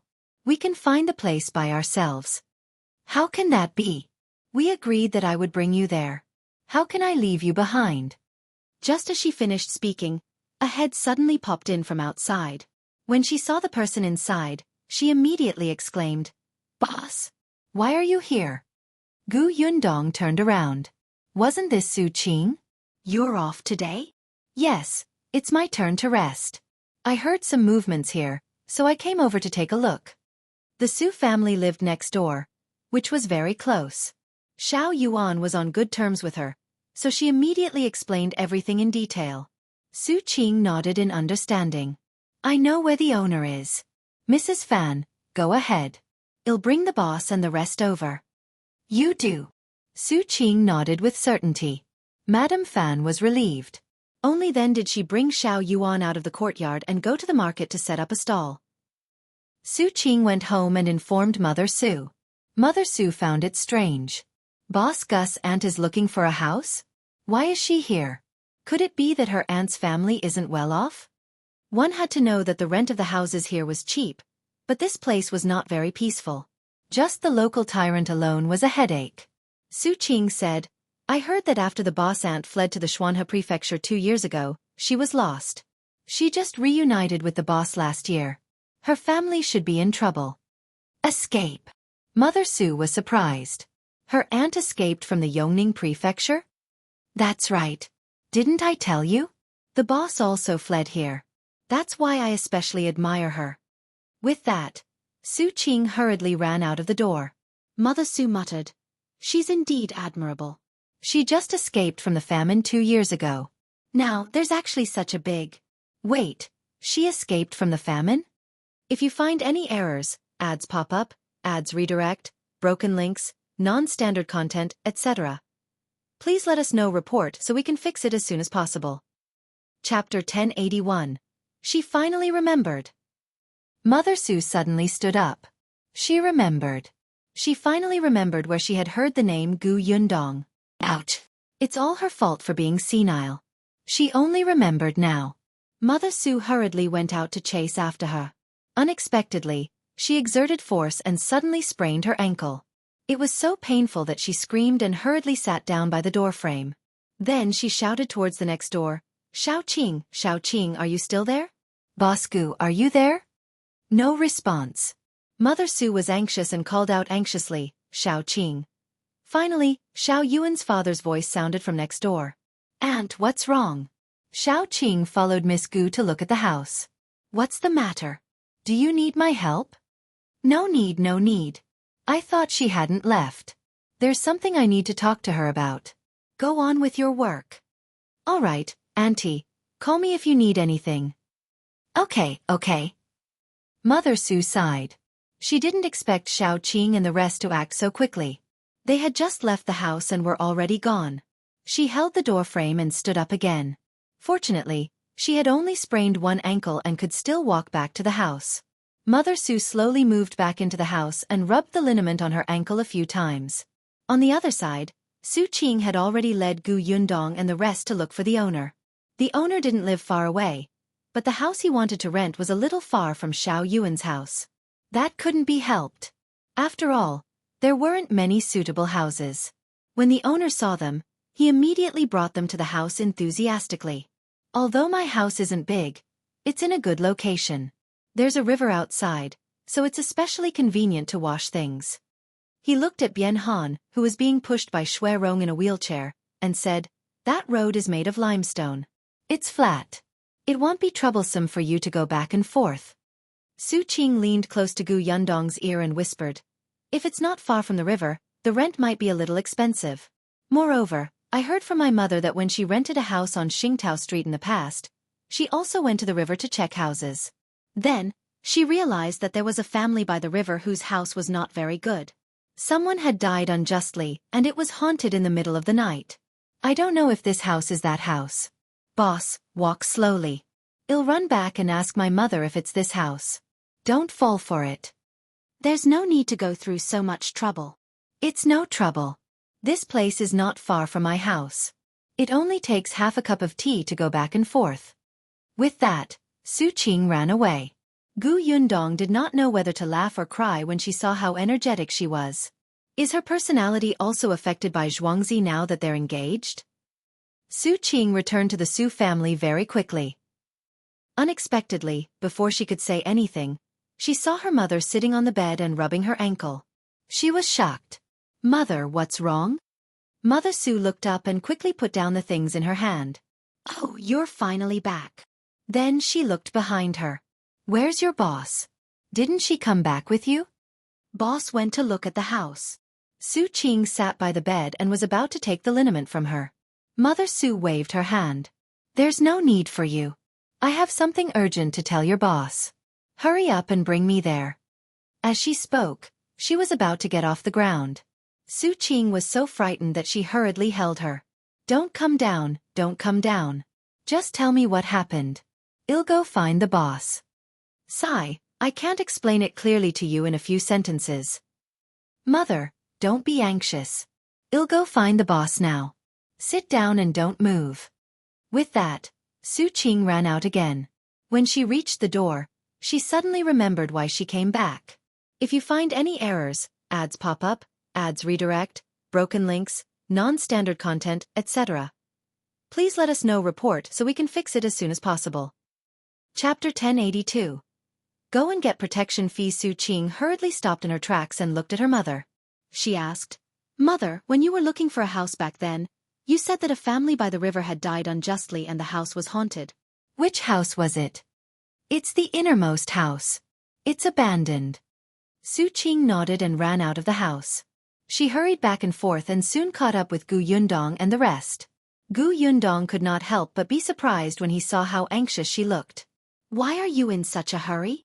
Boss, my mother said that she has something very important to tell you.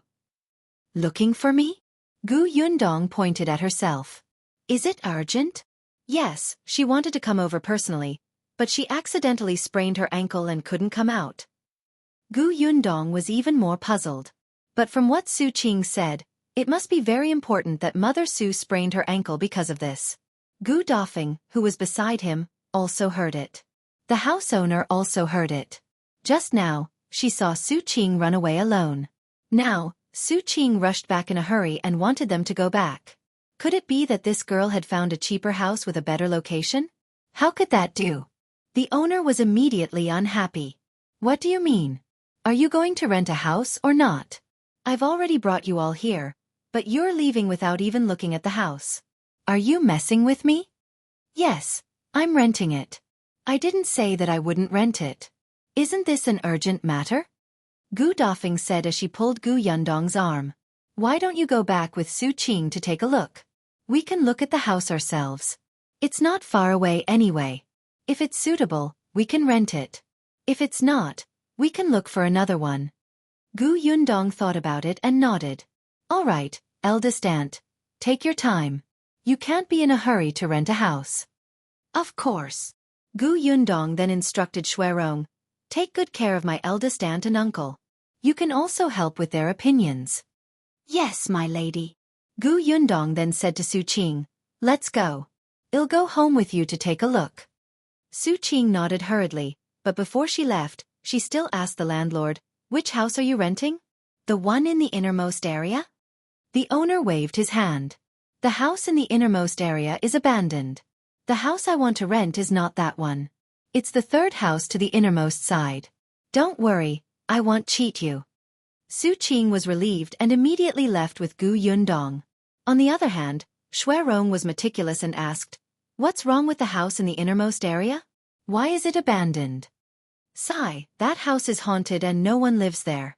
But don't worry, my house is far away from the house. There's nothing to do with it. You'll know when you see it. The owner led them to the river. Unexpectedly, when they were about to reach it, a person suddenly walked over. That person walked unsteadily. When his gaze landed on the owner, it was meaningful. The owner's expression suddenly changed and he immediately lowered his head. However, Gu Dafeng and Shui Rong were checking the surroundings on both sides and did not notice their expressions. After that person brushed past the owner of the house, his footsteps immediately quickened. Not long after, the man walked into a courtyard and said to one of the people who was playing cards, "Boss, I met Qian when I came back just now. He happened to bring people to look at the house by the river. I think we can rent it out soon. Should we pay a visit and ask for protection fees? If you find any errors, ads pop up, ads redirect, broken links, non-standard content, etc. Please let us know report so we can fix it as soon as possible." Chapter 1083. Negotiation. The boss raised his eyebrows and pushed the cards away. He looked up and asked him, "Someone went to look at the house? Did you see who it was?" There were 3 people following Qian. 1 was a woman and 2 were men. One of the men was a cripple who was pushed away in a wheelchair. Cripple. The boss touched his chin and clicked his tongue. After a while he said to him, "Little Six, go take a look and see who among them wants to rent a house or if all 3 of them live there. After they rent it and pay, well, go and find someone to ask for protection money." "All right, I'll go now." Little Six was excited. He rubbed his hands and walked out of the courtyard happily. He ran quickly and not long after, he saw Gu Dafeng and the others. They happened to walk into the 3rd house's courtyard. Little Six hurriedly took a few steps forward and nestled outside the door to listen to the commotion inside. Coincidentally, the owner of the house was introducing the house. "This house belongs to my uncle. Previously, he and my aunt lived alone. Recently, they bought a big house elsewhere, so this house is empty. Because it's an old house, they can't bear to sell it, so they plan to rent it out. The place is not big. There are only 2 rooms. This side is the central room, and next door is the kitchen and outhouse. There's also a small warehouse that's convenient to store miscellaneous things. The courtyard is not big, but you can grow vegetables in the corners on both sides. Also, I'll let you use everything in this room. It's just that some of the tables and chairs are old. If you don't want them, I'll take them away. If you want them, repair them. There's no big problem. There's a river outside.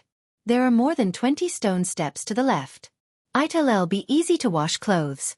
By the way, how many people will live here?" Gu Dafeng listened to him as she checked. Actually, he was very satisfied with this house. Although there were only 2 rooms, they were big enough. The kitchen and outhouse were relatively clean. The tables, chairs, and benches could also be used. Those which were broken could be repaired. Anyway, her man was a carpenter. There was also that small storeroom that could be used to put wood carvings for them. "There's only 2 of us. We're husband and wife." She pointed at Bian Han. The landlord nodded. "It's enough for 2 people to live in. It's not expensive. The rent for this house is only 1.2 taels a month. How about it? Are you considering renting it?" Gu Dafeng frowned. "It's not cheap even if it's 1.2 taels. The better locations only cost 1.2 taels. But it's convenient here. To be honest, this price is already very rare in the prefecture capital." Gu Dafeng still frowned and looked a little forced. "Let's discuss it first." "All right, you guys discuss it first." Gu Dafeng, Bian Han, and Shui Rong went to the side to whisper. The 3 of them muttered for a while before finally coming to a decision. If the other party was willing to give a discount, they would rent it. Gu Dafeng bargained with the landlord for a tael of silver a month before renting the house. The owner of the house was also afraid of trouble. He had seen Little Six just now. When Little Six saw him, he smiled slyly. He was probably going to cause trouble, so let the rent be less. Just rent it out first. The 2 sides quickly finalized all the matters and wrote the lease. The rent here was paid once a month and there was a tael of silver as a deposit. The lease period was at least half a year. After receiving the money, the owner finally heaved a sigh of relief. At the door, Little Six also threw the last peanut in his hand into his mouth and quickly got up to run. If you find any errors, ads pop up, ads redirect, broken links, non-standard content, etc. Please let us know report so we can fix it as soon as possible. Chapter 1084. Do you know Gu Xiaoxi? The owner of the house handed the key to eldest Aunt Gu and left. Gu Dafeng looked at the house that already belonged to her and her heart was suddenly filled with endless vitality. Although they were still renting a house now, she believed that they would be able to buy a house of their own soon. Yundong isn't back yet. Let's clean up the house first and wait for Yundong to come over to take a look. That way, we can move in tomorrow. Boss chuckled, put on his coat, and left. Little Six lead the way. Even though he knew the address and didn't need anyone to lead the way, he still had to have an imposing manner. All right, boss, this way.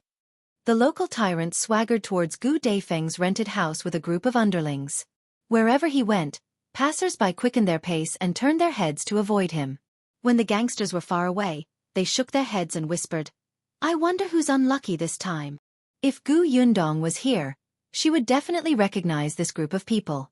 They were the local tyrants who had received benefits from the Zhou family and wanted to cause trouble for her shop. Unfortunately, she was still at the Su residence.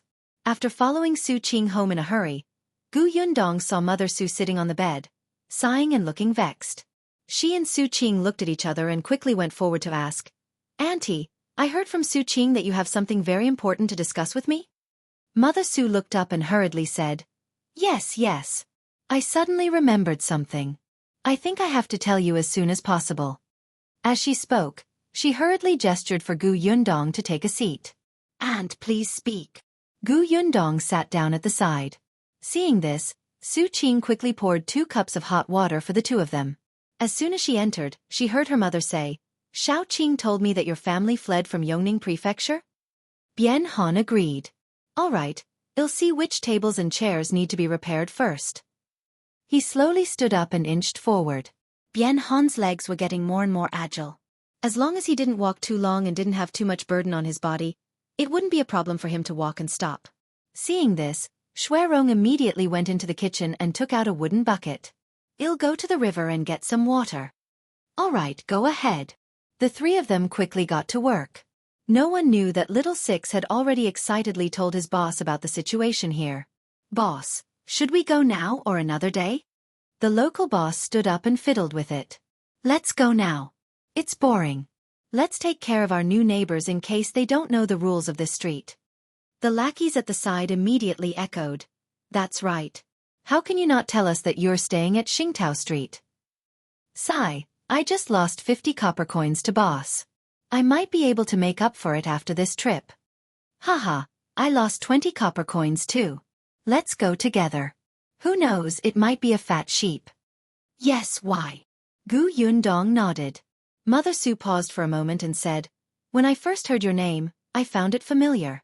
It seemed like someone had mentioned this name in my ear. I didn't remember it at that time. After all, there were many people with the same name. It was only when I heard that you had also escaped from the Yongning Prefecture that I came back to my senses. Boss Gu, do you know a man called Gu Xiaoxi? With a bang, Gu Yundong suddenly stood up. The stool behind her fell to the ground because of her strength. If you find any errors, ads pop up, ads redirect, broken links, non-standard content, etc., please let us know report so we can fix it as soon as possible. Chapter 1085. Uncle Gus whereabouts Gu Xiaoxi. Gu Xiaoxi. That was her uncle's name. Gu Yundong's eyes widened. She grabbed Mother Su's hand and asked anxiously, Auntie, you know Gu Xiaoxi? My uncle is called Gu Xiaoxi.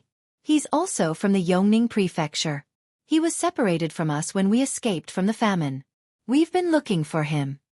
As Gu Yundong spoke, she suddenly thought of something and hurriedly took out Gu Xiaoxi's portrait from her space. Auntie, look. Is this the person you saw? Su Qing was surprised. Her boss had really put in a lot of effort to find her family. She even brought a portrait with her. However, Mother Su looked at the portrait and frowned slightly. She shook her head and said, I don't know. Gu Yundong was stunned. You don't know? The Gu Xiaoxi I saw back then was bruised and swollen. He was also very thin, as if he would collapse if the wind blew. He doesn't look like this portrait. Mother Su had seen this portrait before. It was pasted on the notice wall every day, but she had never seen it again after seeing it once.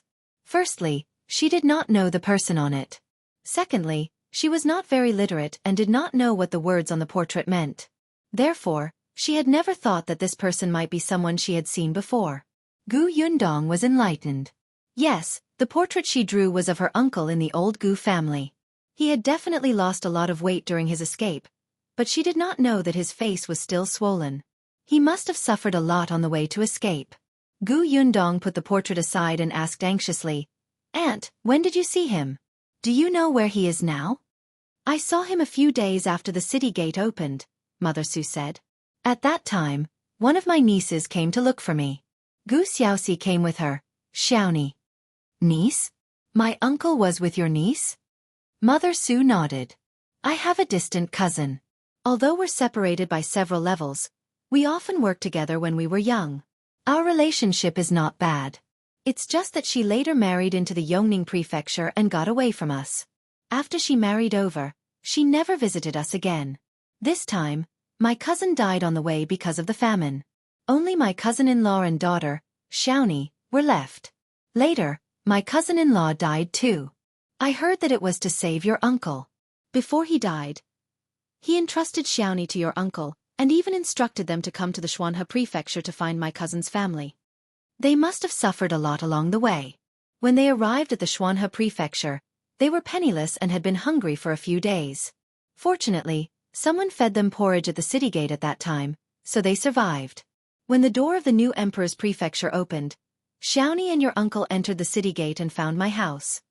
It should be the address my cousin gave Xiaoni. When I saw them, your uncle's face was already bruised and swollen. I couldn't see his appearance clearly. Later, they rested at my house for half a day and told me what happened on the way to escape. That was when I found out your name. Your uncle said that he was looking for you. His eldest brother entrusted you to him, but he lost you. Along the way, he asked about your whereabouts and didn't know what to do. He said that if I heard your name, I should ask someone to send a letter to him. At that time, Uncle Gu was also in despair. Actually, when he said those words, Mother Su could tell that he no longer had any hope. If you find any errors, ads pop up, ads redirect, broken links, non-standard content, etc., please let us know report so we can fix it as soon as possible. Chapter 1086. Going to find him. It should be said that no one had any hope on such a chaotic escape route. An adult and 3 children. The adult was even a woman, and her behavior was like a child's, unable to make any correct judgment. Strictly speaking, this was the path of the strong preying on the weak. The 4 children struggled for as long as they could. Moreover, they only had about 10 small potatoes the size of quail eggs on them. They could not even last for 2 days. Who would think that they would survive? Hence, when Mother Su heard about it, she was already certain that the sister-in-law, nephew, and niece that Gu Xiaoxi mentioned had met with misfortune. She had never linked Gu Yundong to the escape. How could a penniless girl, who had fled from the Yongning Prefecture, have the ability to open such a huge shop in the prefectural city and do such a popular business in just a year? However, the truth was so coincidental. The Gu Yundong that Gu Xiaoxi was talking about was the Gu family's boss. Mother Su sighed. Later on, they had lunch at my house and asked if my family was still around. When they found out that her 2 biological uncles were in their hometown, they left.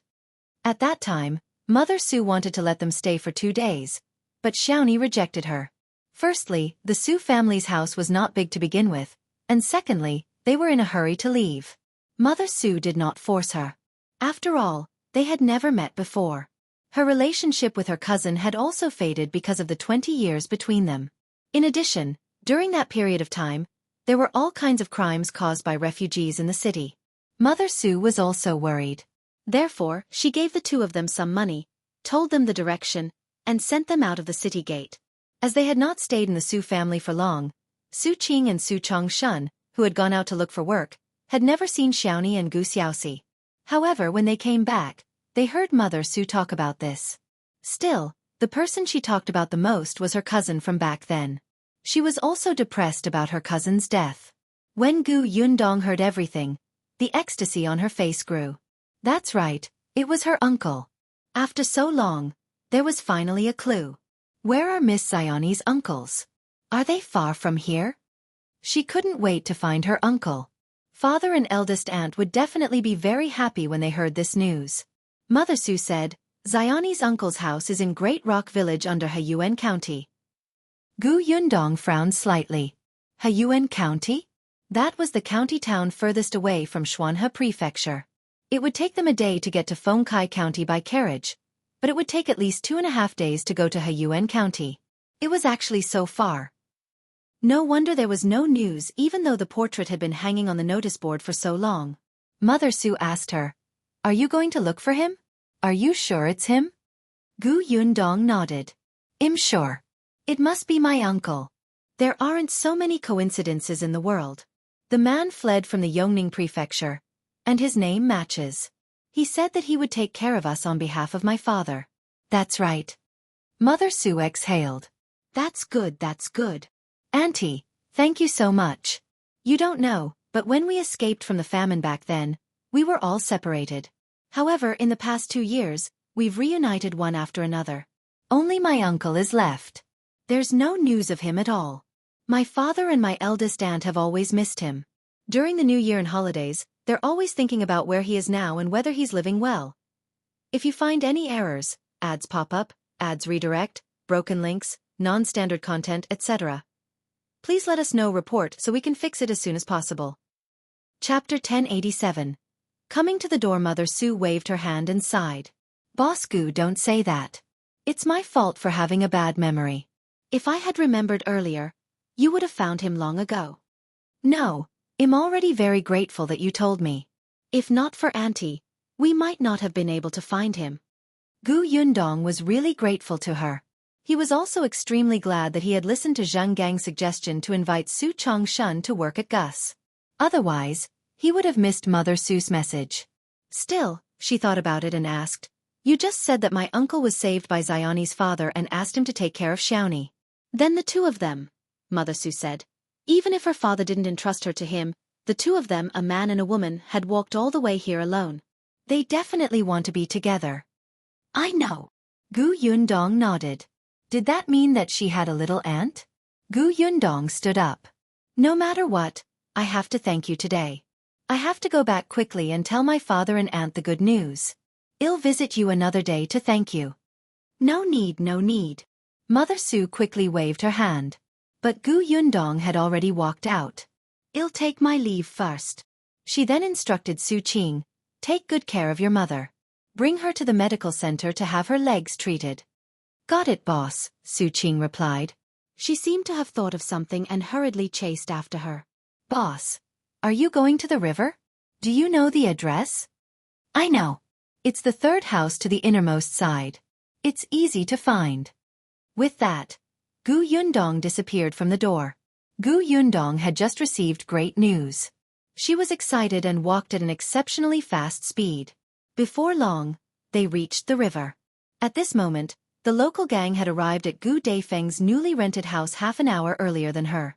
Looking at the group of people who suddenly appeared, Gu Dafeng and the others were shocked. She subconsciously stood beside Bian Han. Shui Rong had been in a rich family for many years, so he knew how to read people's expressions. One look at this group of people and he knew that they definitely did not come with good intentions.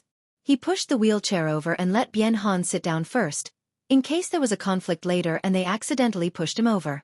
Then, he slowly grabbed the broom in the corner and asked the group of people in front of him coldly, "Who are you? What are you doing here?" Gu Dafeng also picked up a long bench and looked at the people opposite her with a dark expression. "This is our rented house now. Isn't it outrageous for you to come in without permission?" When the local boss saw their posture, he glanced at the cripple in the wheelchair and immediately laughed. "Don't be agitated, don't be agitated. Of course we know that this is the house you rented, and it's just rented. The monthly rent is 1 tael of silver. It's quite cheap, right?" Gu Dafeng frowned and looked at them. She suddenly understood. "Are you the local tyrants of Xingtao Street?" Yes. He had long heard that there was a gang of local tyrants on this street. The boss raised his eyebrows. "Oh, you've heard of us? That makes things easier." With a wave of his hand, a lackey brought a stool and placed it behind him. Boss sat down leisurely. "As for me, I won't waste my breath. Do you know why your rent is so cheap?" "Is it because of you?" "That's right, it's because of me. All the neighbors who live here know that this area is not safe. We often encounter theft. We are here to prevent such things from happening. If you find any errors, ads pop up, ads redirect, broken links, non-standard content, etc. Please let us know report so we can fix it as soon as possible. Chapter 1088. Were reasonable people. Gu Dafeng and Shui Rong looked at each other and gripped the things in their hands even tighter. She turned around and said to Bian Han, "Stay further away later in case I hurt you." Bian Han also knew his own situation. Now was not the time to show off, so he nodded and whispered, "Be careful and try to stall for time until Yundong comes. Didn't they say that the local tyrant here is afraid of her? Let's use Yundong's name to scare them." Gu Dafeng thought for a moment. "But I don't think they're very smart. I'm afraid they won't believe me." As they spoke, the local boss was already impatient. "Why? What are you discussing? Let me tell you, it's useless no matter what you say. Anyway, you have to pay the protection fees. Don't say that you have a backer. If you have a backer, you won't come to Qingtao Street to rent a house. You won't have to bargain with the owner for just 0.2 taels of silver." Gu Dafeng, who was about to say that she had a backer, was speechless. "How could I accept this? Can't I rely on myself and be thrifty?" The boss continued, "I don't want much either. How about 1 tael of silver a month?" Gu Dafeng gasped. 1 tael of silver? Why don't you rob? Their rent was only 1 tael of silver, okay? Ha! We're all reasonable people. Why would we rob? That's the work of bandits. Don't say that I tricked you. You can ask around. The rent in the nearby streets and alleys is more than 2 taels of silver. This is the prefectural city. This Qingtao Street is not remote. The owner rented it for 1 tael of silver to you because he knew that you had to give us another tael of silver to protect you, right? Little Six and the other lackeys cheered from behind. Yes, boss is right. If you don't believe me, you can ask the people nearby if we're doing a good deed. Gu Dafeng and the other two were speechless. However, at this moment, a neighbor who was watching the commotion outside said, "Yes, yes. Just give it to him. I'll be at peace after giving it to you. If you don't give it to me, you'll lose things in the future. Your things will also break." You rented this house for 1 tael of silver? That's really a huge bargain. It's reasonable to give 1 tael of silver to buy peace. Gu Dafeng and the other two were so angry that they almost fell to the ground. What kind of bargain was this? What did he mean by taking advantage? He actually believed the words of a local bully. He was simply crazy. Of course, there were also different voices. You can't say that. This courtyard is not big. 1 tael of silver is not a small amount. If you give them another tael, they will lose. Before he could finish speaking, a few local tyrants turned their heads in unison and sneered at him. The person who spoke turned pale. He quickly lowered his head and silently dodged to the back. There were also others who agreed with this point of view. At this moment, they did not dare to speak. These local tyrants said that they had collected protection money to protect them. But in fact, they had not done anything at all. They just did not steal. They did whatever they wanted. If someone accidentally bumped into them on the way, they would still beat them up. The boss finally lost his patience. He suddenly stood up and kicked the chair behind him away. He said to Gu Dafeng and the others, "Hurry up. I still have to go back and push the cards. If you waste my time again, do you believe that I won't be able to sleep peacefully in the future? If you find any errors, ads pop up, ads redirect, broken links, non-standard content, etc. Please let us know report so we can fix it as soon as possible." Chapter 1089. Gu Yundong is your niece? Gu Yundong had just walked to the door when she heard this familiar and arrogant voice. She frowned slightly and looked up at the people outside the third house. After taking a few steps forward, Gu Yundong pushed aside the crowd of onlookers and immediately saw a group of familiar local tyrants. The corners of her mouth twitched. As expected of the local tyrants of Qingtao Street. She had just arrived at this unfamiliar place, but he was already here to extort money. Gu Dafeng, who was in the courtyard, had yet to see her. Her temper was not weak to begin with. When she heard the threat of this local tyrant, she immediately placed the bench in front of her chest and said angrily, "You're quite capable. How are you going to make us not sleep peacefully? Do you know who I am? How dare you say this in front of me?" Gu Yundong looked at Gu Dafeng in surprise and silently applauded her in his heart. Very good, it was this aura. She remembered that a long time ago, she seemed to have used these words to scare Zhou Dufu. However, The local tyrant was different from Zhou Dafu. The boss sized Gu doffing up from head to toe and laughed out loud. As he laughed, he said to the lackeys beside him, "Did you hear what she said just now? She still thinks that she's the wife of a rich official. She's quite arrogant. Come, come, tell me who you are. You make us afraid too. Ha ha ha ha." The group of lackeys behind him also laughed loudly. Even the people outside the door who were watching the commotion laughed softly. Gu Dafeng gritted his teeth. "You should know Gus, right? Ha ha, ka." The laughter suddenly stopped. Whether it was the local boss or his lackeys, they all fell silent. Gu Dafeng secretly heaved a sigh of relief. It seemed that they were indeed afraid of Yundong. However, the nervousness and retreat she expected did not come. Instead, she saw the boss' completely dark face and red eyes. A moment later she heard his sneer. "Why? Do you also want to say that you have a relationship with the owner of Gus? Are you going to tell me that she's your daughter and your niece, huh? Do I look so King stupid? Can any of you use Gus to fool me? Let me tell you, just now, I only wanted to take 1 tael of silver. Now without 3 taels, you can forget about leaving this door today." The lackeys behind him immediately echoed, "Yes, pay up." They were also very angry. Many people in Xingtao Street knew that they, the local tyrants, did not dare to provoke Gus. Because of the Su family and the Shi family that moved over a few months ago. Su Chongshan of the Su family was working at Gus. The new kid called Zhuangzi was also a worker at Gus. The one called Jiang Bao was a shop assistant in Shao's pharmacy.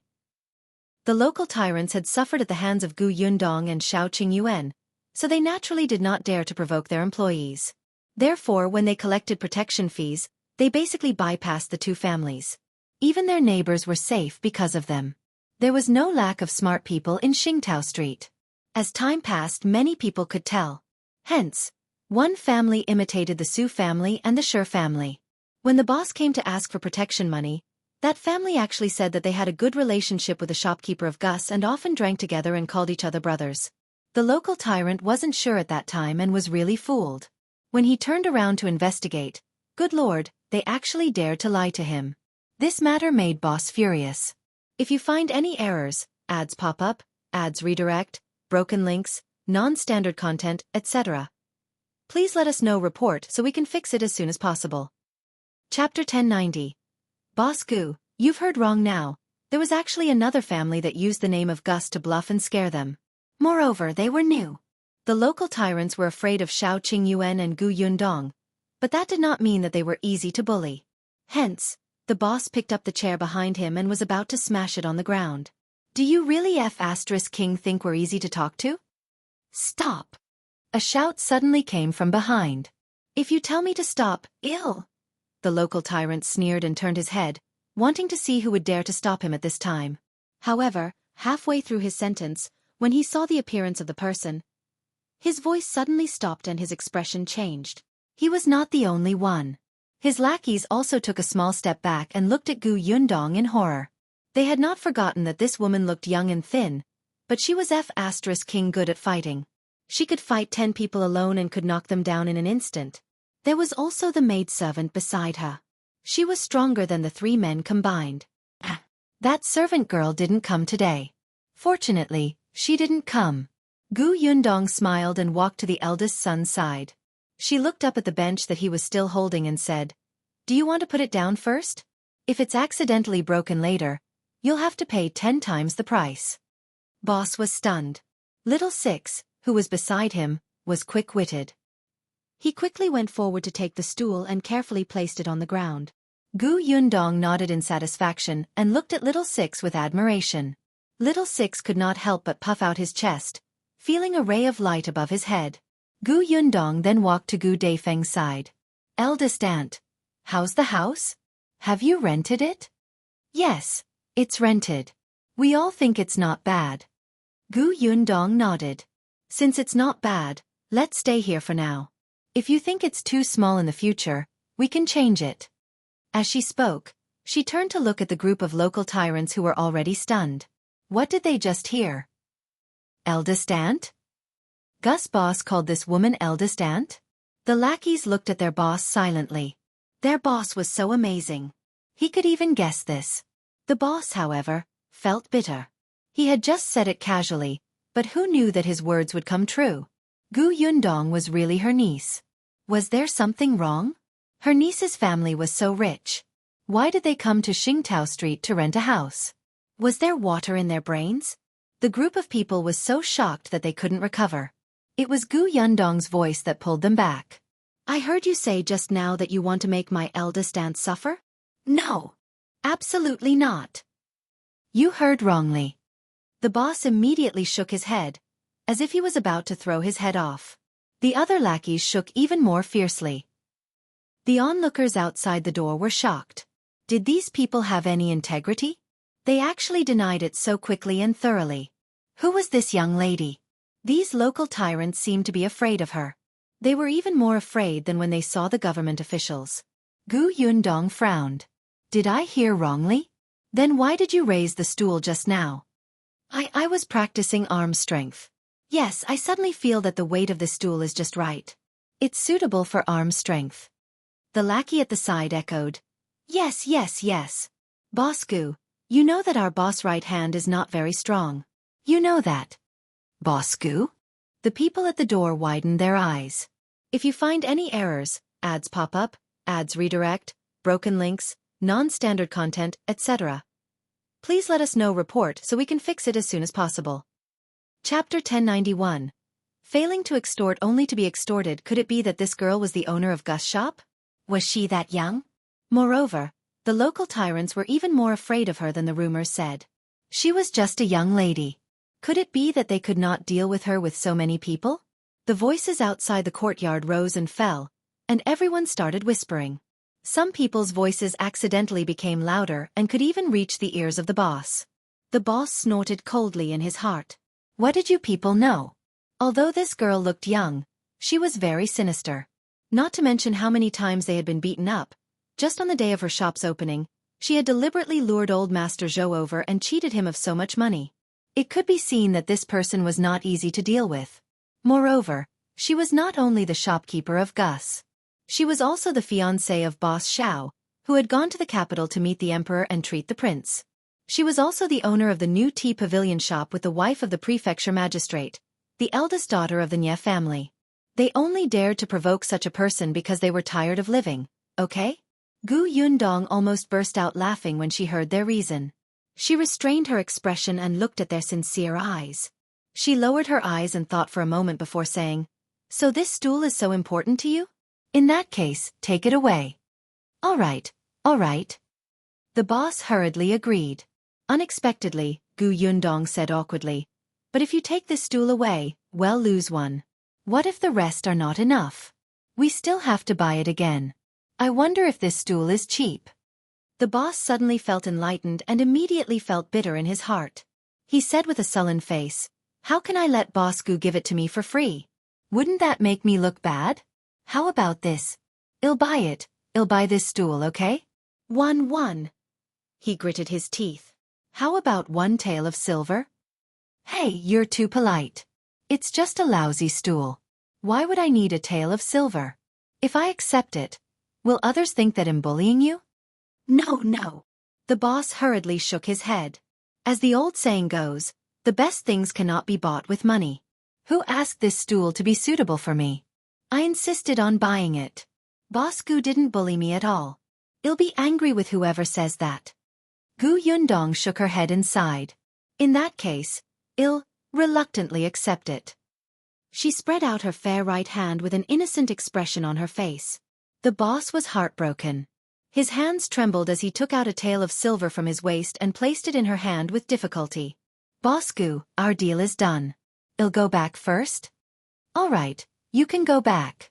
Hey, remember, this is my eldest aunt and uncle. Since you both live on the same street, please help take care of them in the future.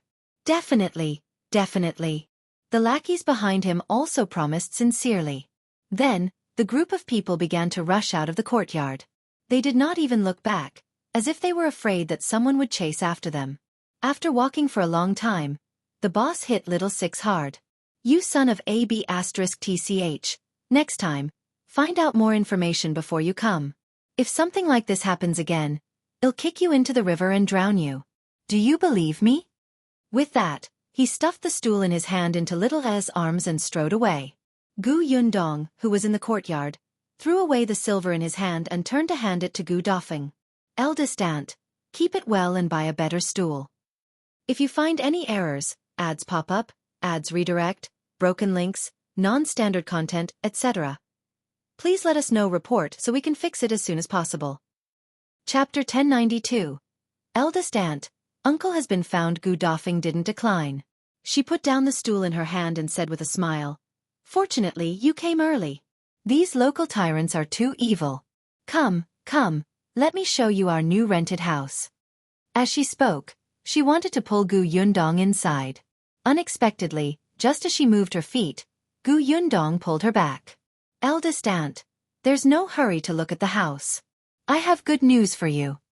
She had a happy and excited smile on her face, and she almost lost control of her grip on Gu Dafeng. Gu Dafeng was a little surprised to see his niece lose control. "What good news makes you happy?" "I have news of youngest uncle." Gu Yundong laughed and dropped a bomb. This news shocked Gu Dafeng so much that her eyes widened in shock. Even Shui Rong, who was about to close the courtyard door, stopped in surprise. Bian Han stood up immediately, his face full of excitement. After a while, Gu Dafeng came back to her senses. After confirming that she hadn't heard wrongly, she immediately asked anxiously, "What did you say?" There's news of your uncle." "Really?" "It's true. I know where he lives.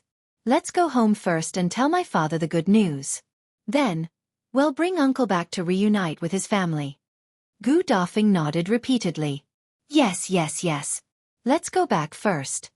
She could not be bothered to ask about Gu Xiaoxi's current situation and where Gu Yundong had gotten the news.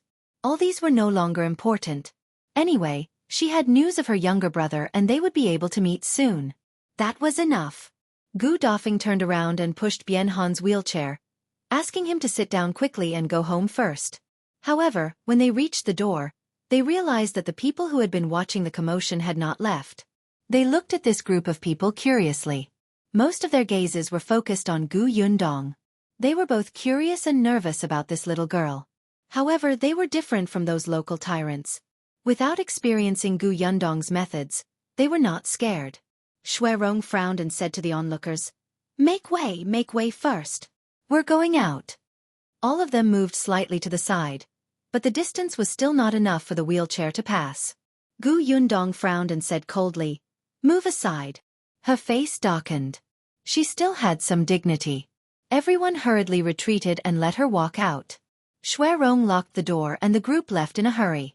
Gu Yundong turned to look at these people and secretly shook her head. She had heard many onlookers persuade Gu Dafeng to pay the protection fee. The local tyrant of Xingtao Street was also a rare feature of this place. Gu Yundong had asked around before. Why didn't the bailiffs come to deal with this group of people? It couldn't be that no one reported it to the authorities, right? Of course, there were people who reported it, but not many. Some bailiffs came to catch the local tyrants a few times, but they were quickly released. The reason was that the people in Xingtao Street were not united. These local tyrants were very interesting. Every family paid protection fees, but for local residents, they paid less. It was within their tolerance. In addition, they had always lived on this street. If they reported it to the officials, these local tyrants would take revenge later. Therefore they could only endure it. After all, the protection fee was not much. However, for outsiders who came to Xingtao Street to rent a house, the protection fee was much higher. For example, eldest aunt Gus' rent was 1 tael of silver. The gangsters would ask them to replenish the rest according to the market price. If you find any errors, ads pop up, ads redirect, broken links, non-standard content, etc., please let us know report so we can fix it as soon as possible.